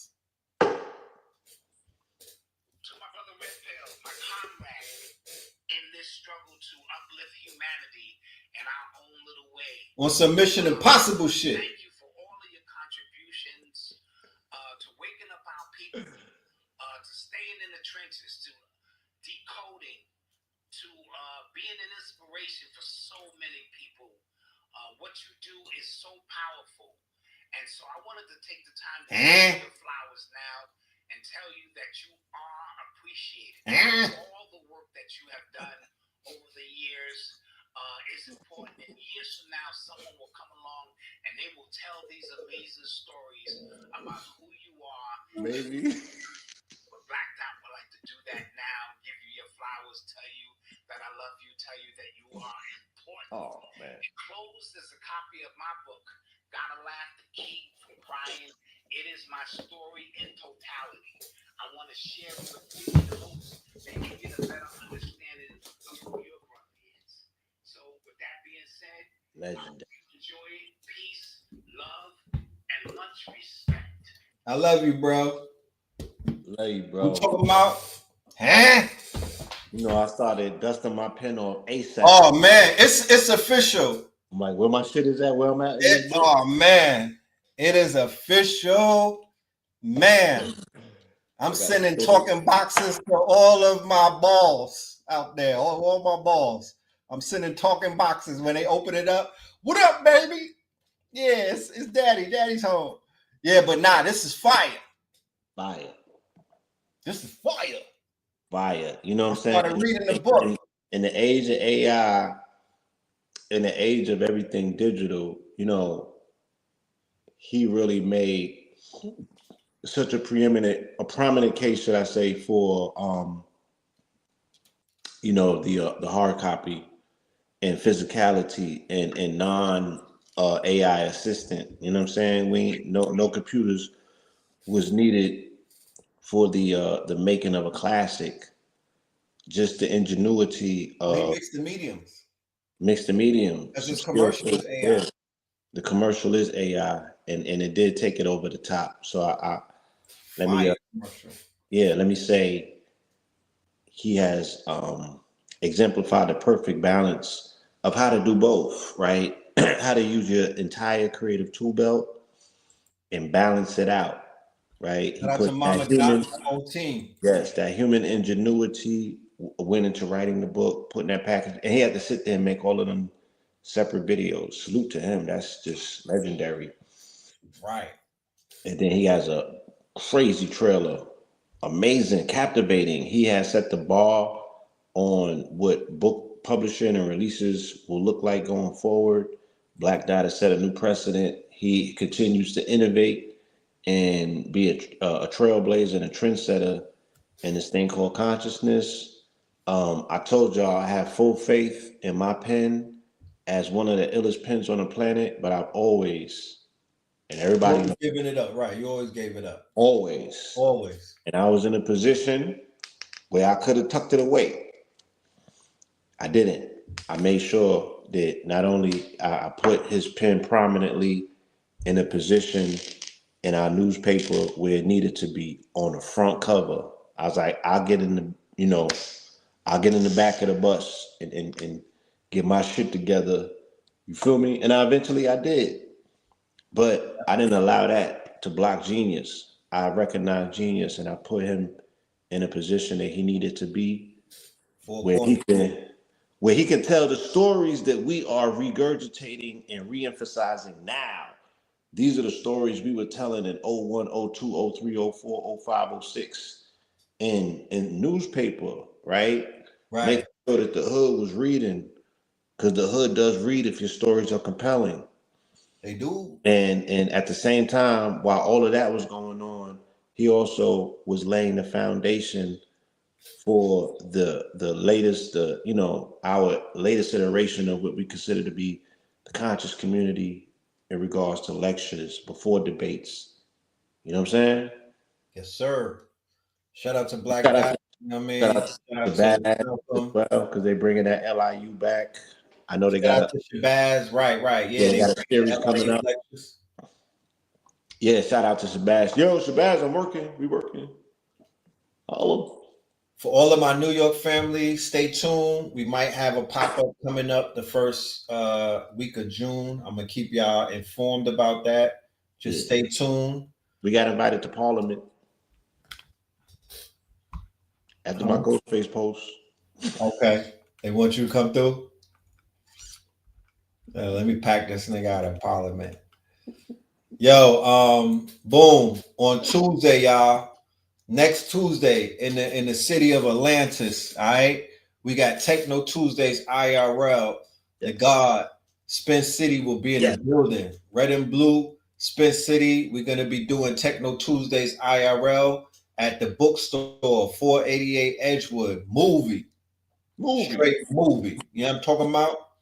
And before that, though, this Saturday, we got our good brother Wesley pulling up. This is going to be a movie. I'm talking about me and Blue. We've been cooking. You want me to show you a flyer, Blue? You cool with that?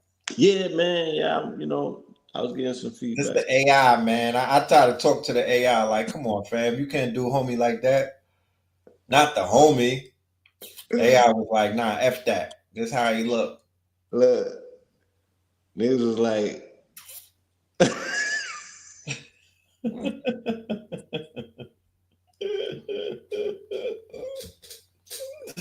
Look how it got me looking though. Look, I'm gonna show the flower. I mean, what did you prompt? You was like, give me a mix between Eazy-E and Bruno Mars. Nah, I went to ChatGPT and I uploaded your picture. And it read your picture and it was like, yo, we can have this nigga looking like what's my dude from Kung Fu? David Carrigan. Let me pull it up. Let me show the people. Does this look like Blue, y'all? Just let me know. Does this look like Blue Pill? Or did ChatGPT get his likeness together? Or do we gotta go talk to Sam Altman and them? Do we gotta file a lawsuit for misrepresentation?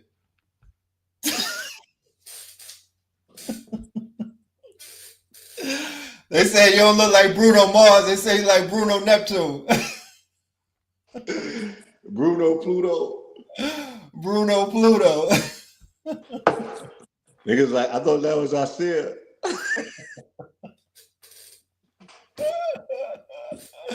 But look at me though.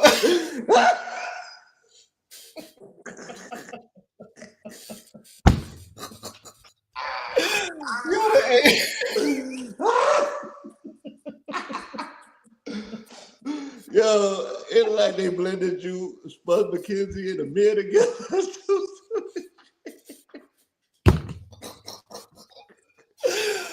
Nigga like Chris Bosh.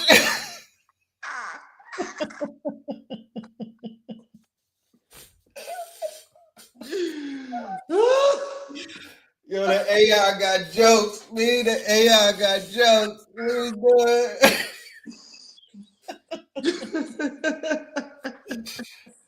That's it. I'm taking this ChatGPT off my phone. I'm canceling my subscription. It's up. It's up, man. It's up from this point on, man. What the helly?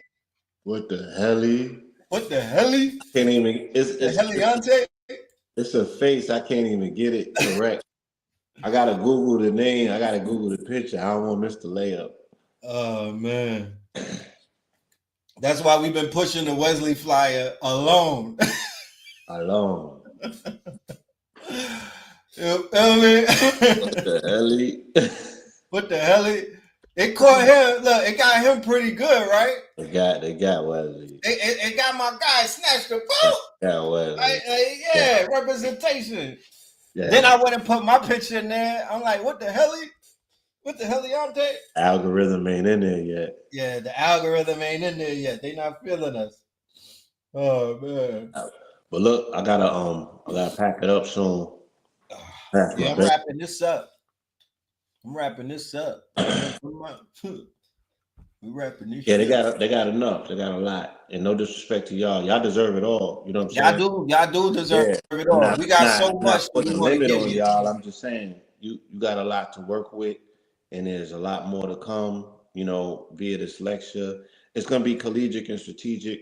Like I said, I've been waiting for this moment to synthesize a lot of these different points and the way that the universe is working. It's like it's nonstop kicking out content that helps us glue these pieces together and come up with elaborate designs. An elaborate design for the mind, you know, to just really have you hyper focused and seeing this thing for what it is, because these are unprecedented times that we're in. You know what I mean? It is. Oh, and it's so much to unpack. It's so much to unpack that, you know, this might be one of those 8-hour ones. I don't know, y'all. I'm gonna try to take it easy. I ain't gonna try to overload, but this might be one of them 8-hour ones. This lecture coming up on Saturday, but you know, it will be recorded. You know what I'm saying? Make sure y'all bring your notes and your notepads.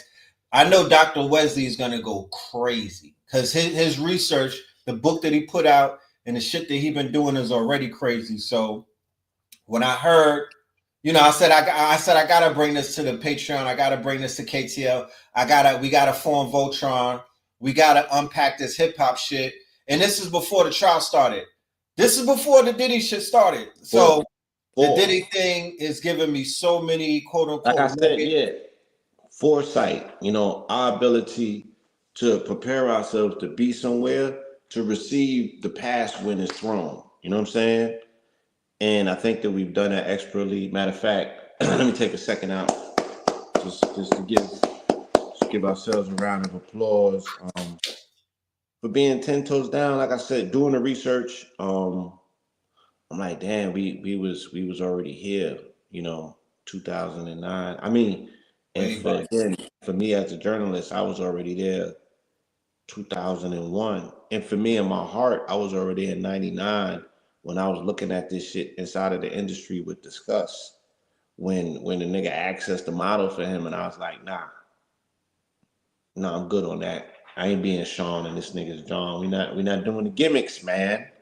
Right. So yeah, it's perfect. It's a perfect time to deliver this particular discourse. You know what I mean? And again, help push the conversation forward by giving our people proper context, so we don't have to fall prey anymore to anything.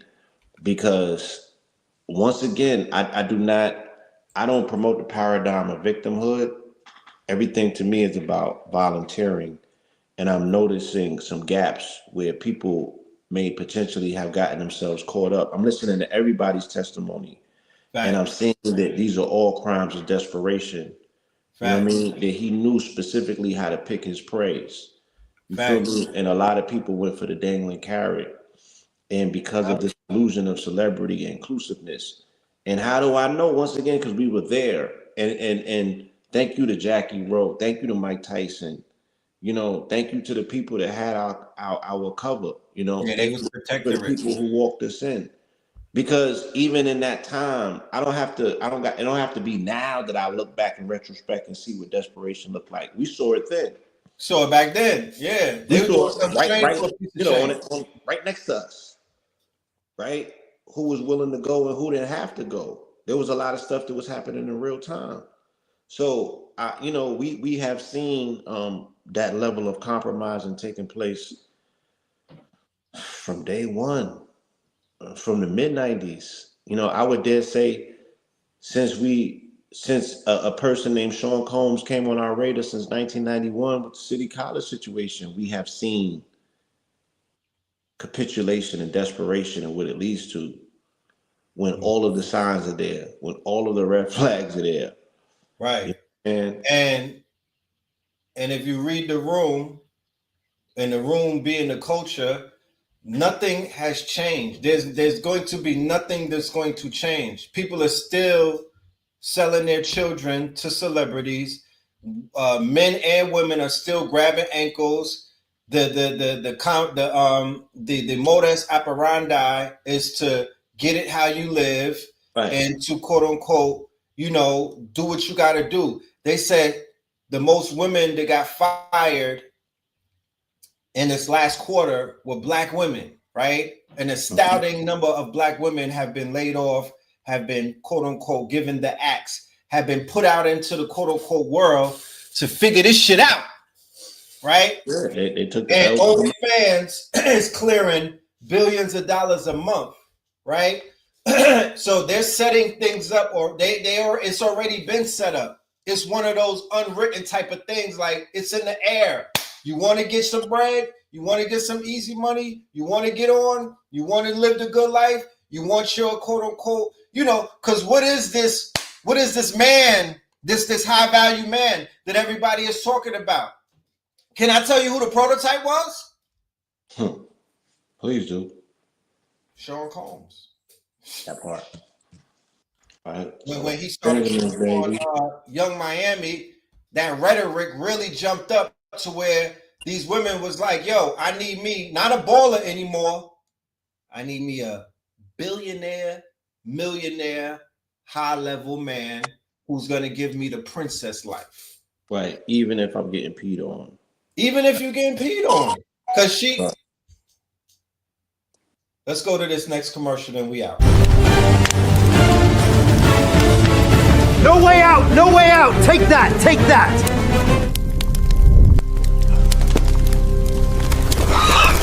Clive, you've outdone yourself this time. This bad boy knows how to act bad. Take that. Take that. Frankie, baby. It's Frankie, baby. All right, ladies, who wants some green?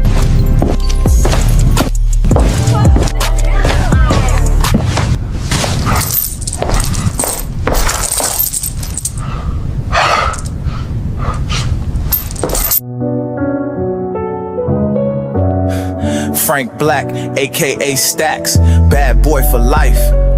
It's Frankie Black, baby. Me and Frank White can't be stopped. It's bad boy, baby.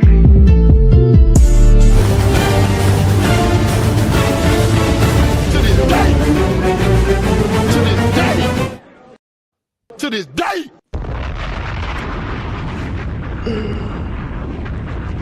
I don't know if people know, but in the court, in the court records, they said that his nickname is Frank Black, and Biggie is Frank White.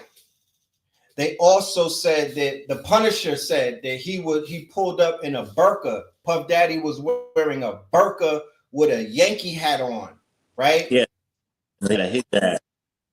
A hijab on. He was wearing a hijab like a Musalima with some Timbs and a Yankee hat. Take that. So just let that shit marinate. You know what I mean? We talking about high level sex magic, some real Typhonian type stuff. And we're gonna get into it. We're gonna get into it on Saturday. Then we're gonna take a shower afterwards, and we're going to wash the filth of this quote unquote industry off of us as a collective. We're gonna cut some cords. We'll do a baptism on Sunday. Yeah. And hopefully, when we get on that mountain,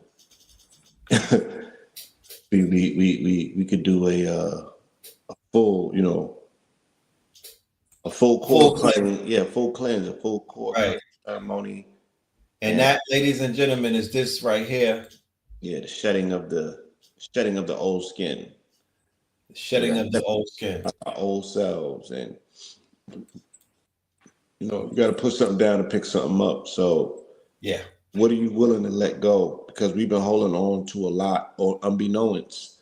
You know what I'm saying? There's things that's operating in the background, in the back office, that still affect, what you're buying in the front office. And what do I mean by that? It's like the music. When you accept the music in and you suspend your reasoning, you lower all faculties of filtration to allow the energy in. The music is the energy, but it comes with everything that's attached to that artist. So we've been intaking a lot of this energy. We've all been party to the bullshit to some degree. You know what I'm saying? What are we willing to let go? People is like, yeah, Big's music sound different when I hear it. I'm not there yet. The Benjamins sound different. Puff music sound different. Yeah. Can't rock with that shit. Yeah, I can't listen to him necessarily. But it's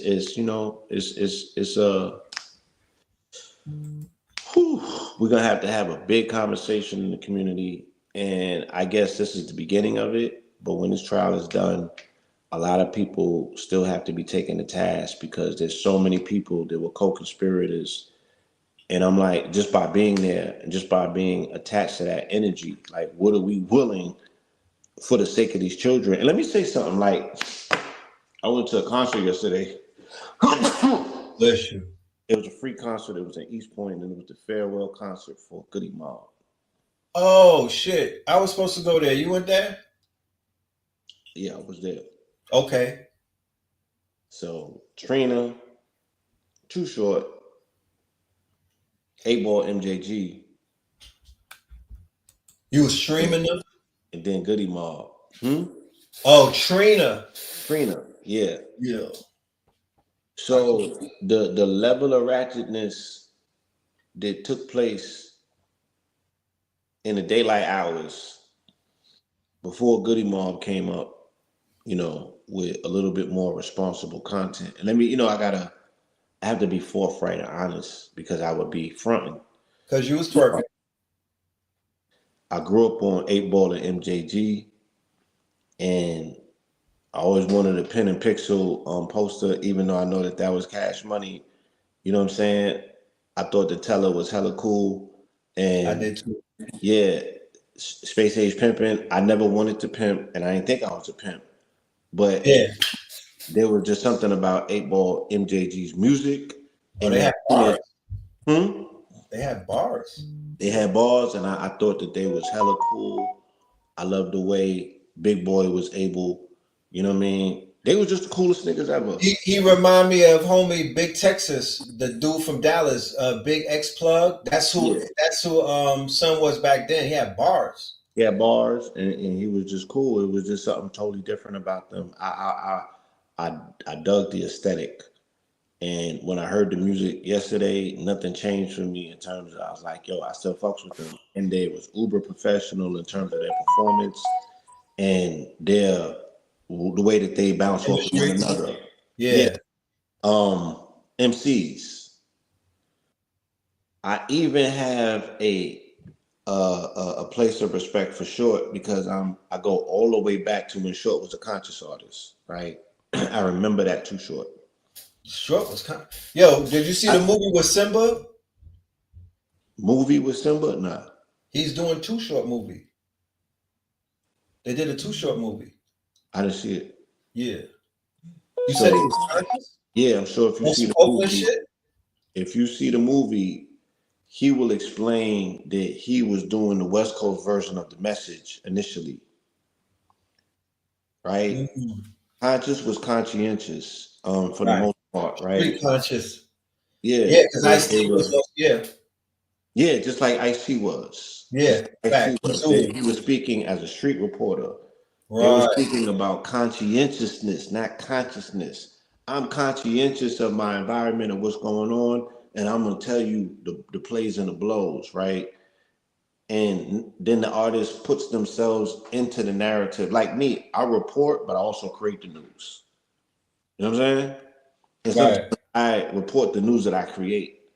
So these artists, just like Nas, he went from writing from the perspective of the person sitting in the window, the project window, observing, to actually getting into, you know what I mean, get hopping off the porch, getting in the field, and then writing experiential music from that place.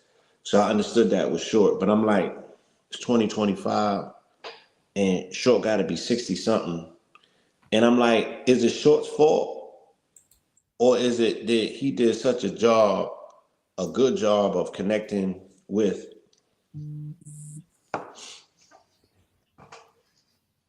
whole culture? If his commentary didn't have a actual backdrop that allowed it to resonate and still survive 25 years later, this is the observation that I keep making about there's two distinct roads.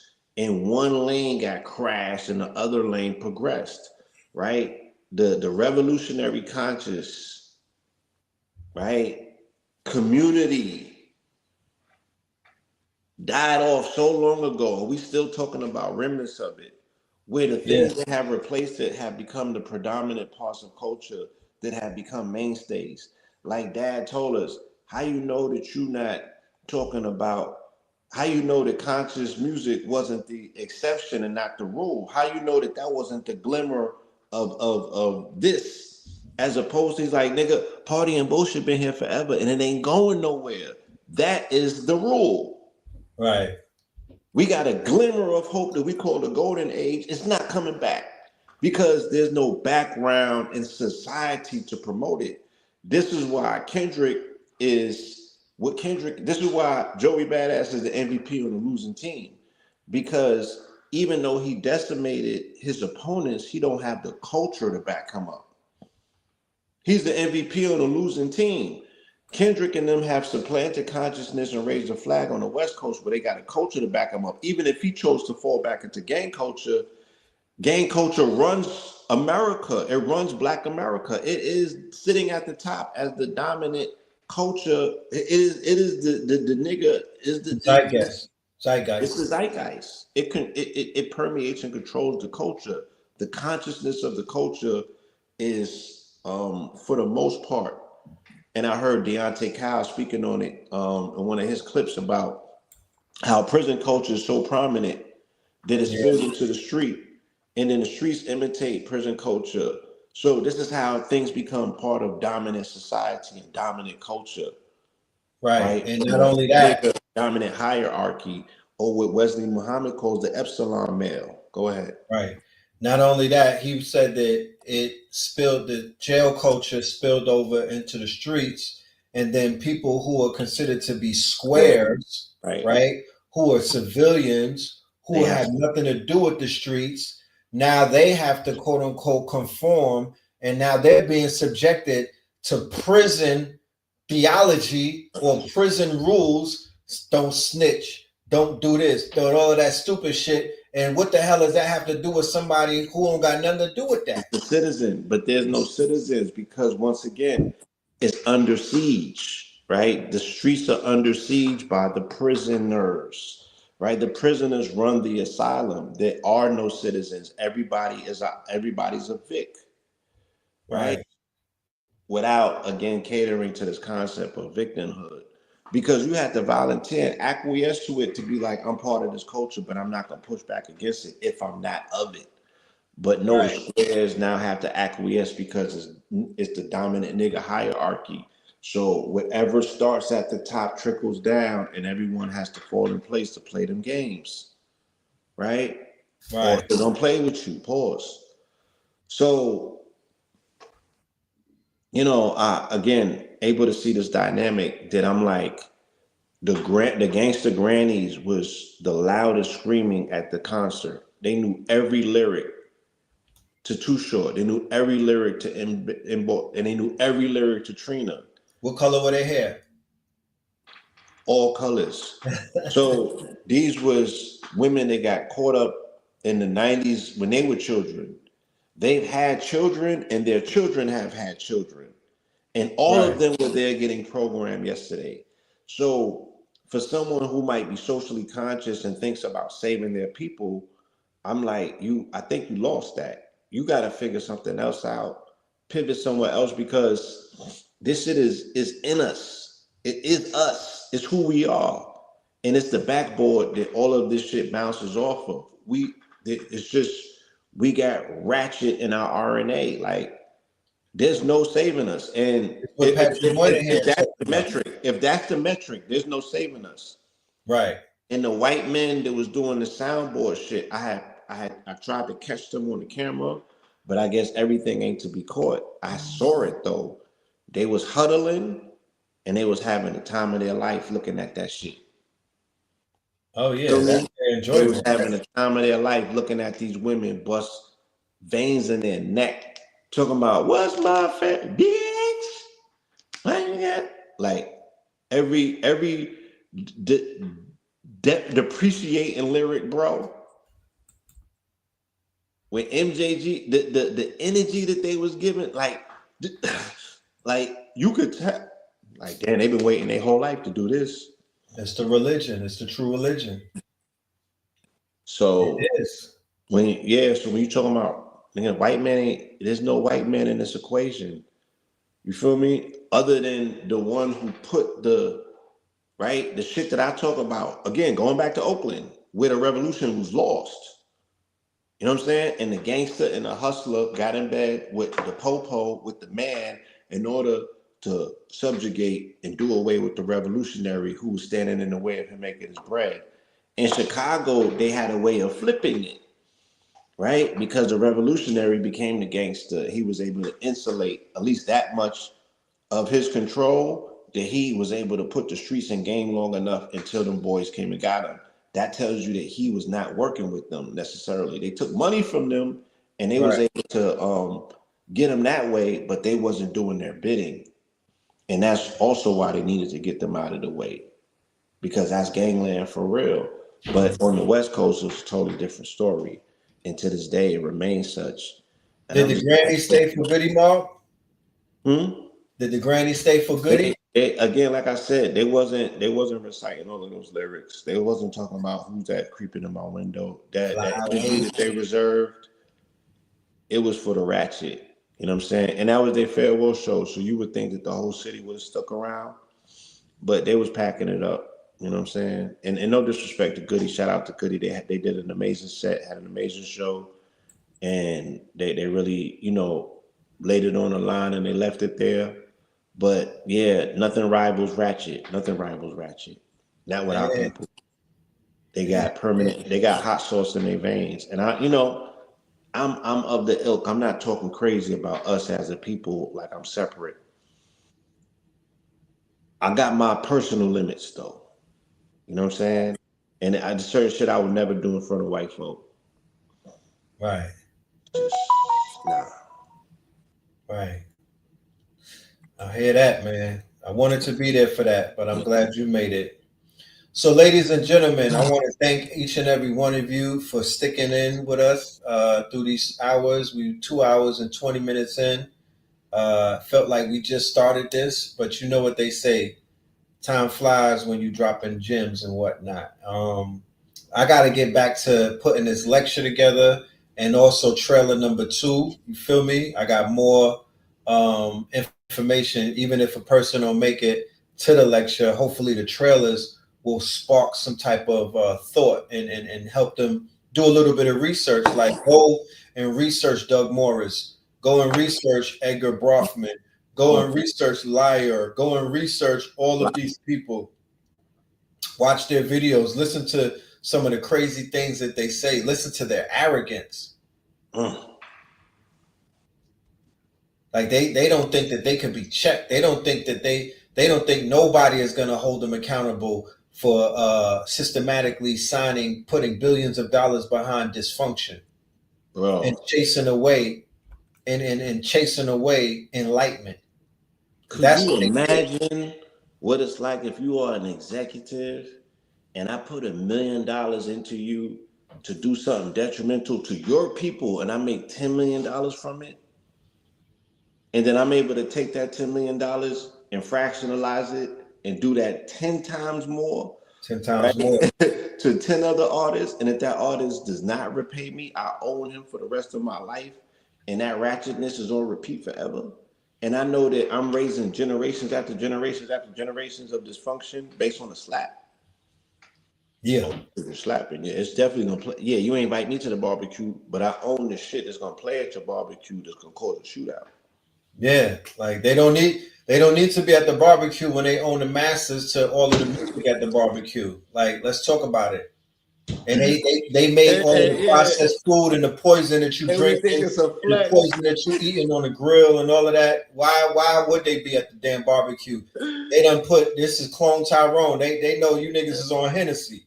We think it's a flex. We talk about they ain't invited to the barbecue, and all of this shit that we got at the barbecue that's detrimental come from them, and they getting paid inflated prices for it.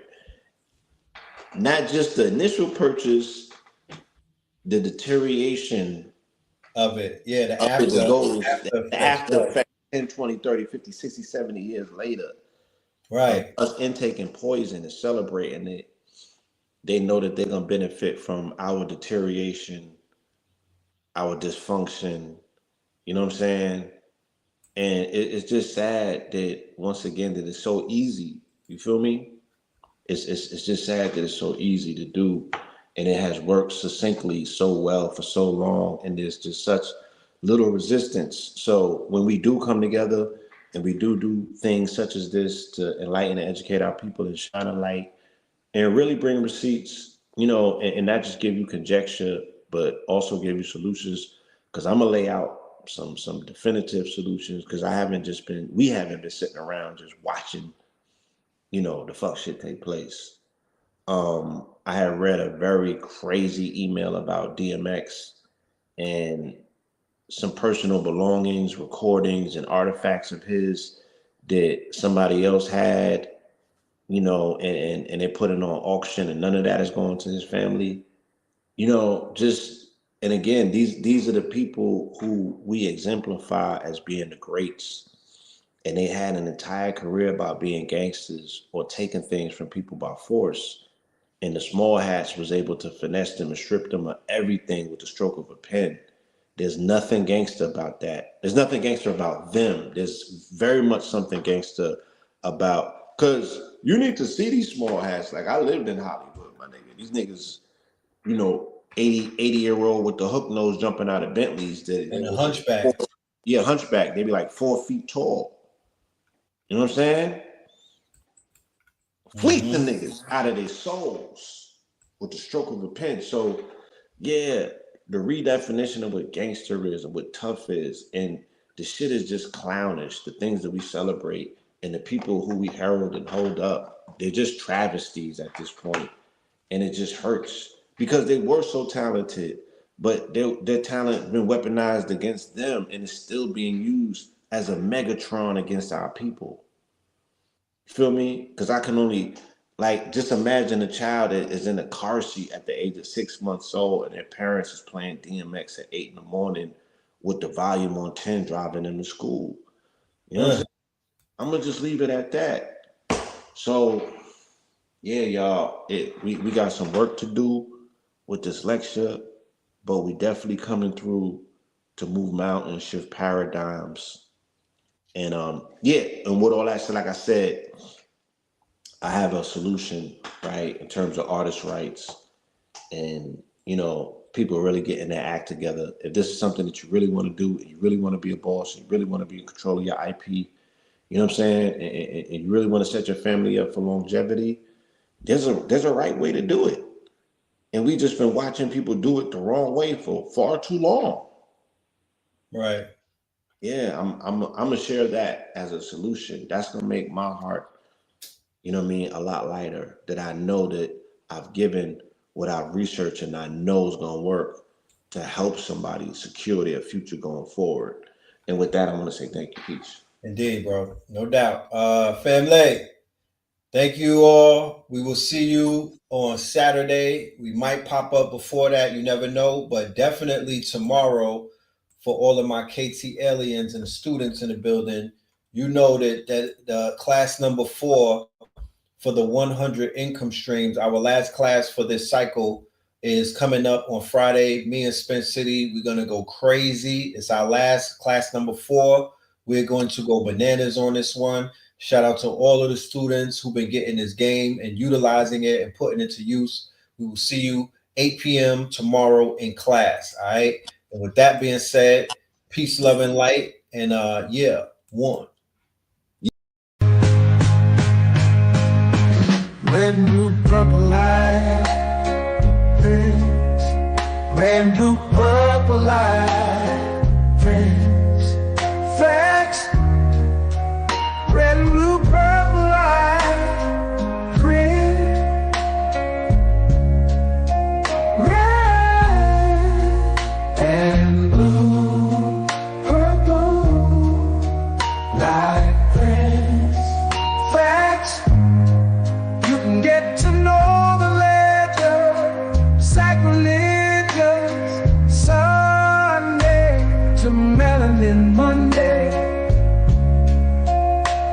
You can get to know the ledger, my love. Just open your third eye on Thursday. Lord, the food, the art, the clothes, the Vatican's getting exposed fast. We put the show on the road. You better stay on your toes. I was till the land focused on the ego. Then I opened my heart, let go of the ego. Grand after grand, we stacking up these C notes. Facts, facts, yeah. We gon' put this shit on our backs. Facts, facts. We in your city, pull up where we at. Facts, peace, love and light. Peace, love to the family. Peace, love and light. To the family. Peace, love and light. To the family. These days and time, black man, is going to be the time that you have been waiting for. You came here for a reason. whatever pressure, whatever adversity, whatever the fuck you feel, I don't know what you feel, but whatever you may be feeling is going to push you and it's going to provoke you and it's either going to make you or break you, similar to how pressure busts pipes or the shit makes diamonds.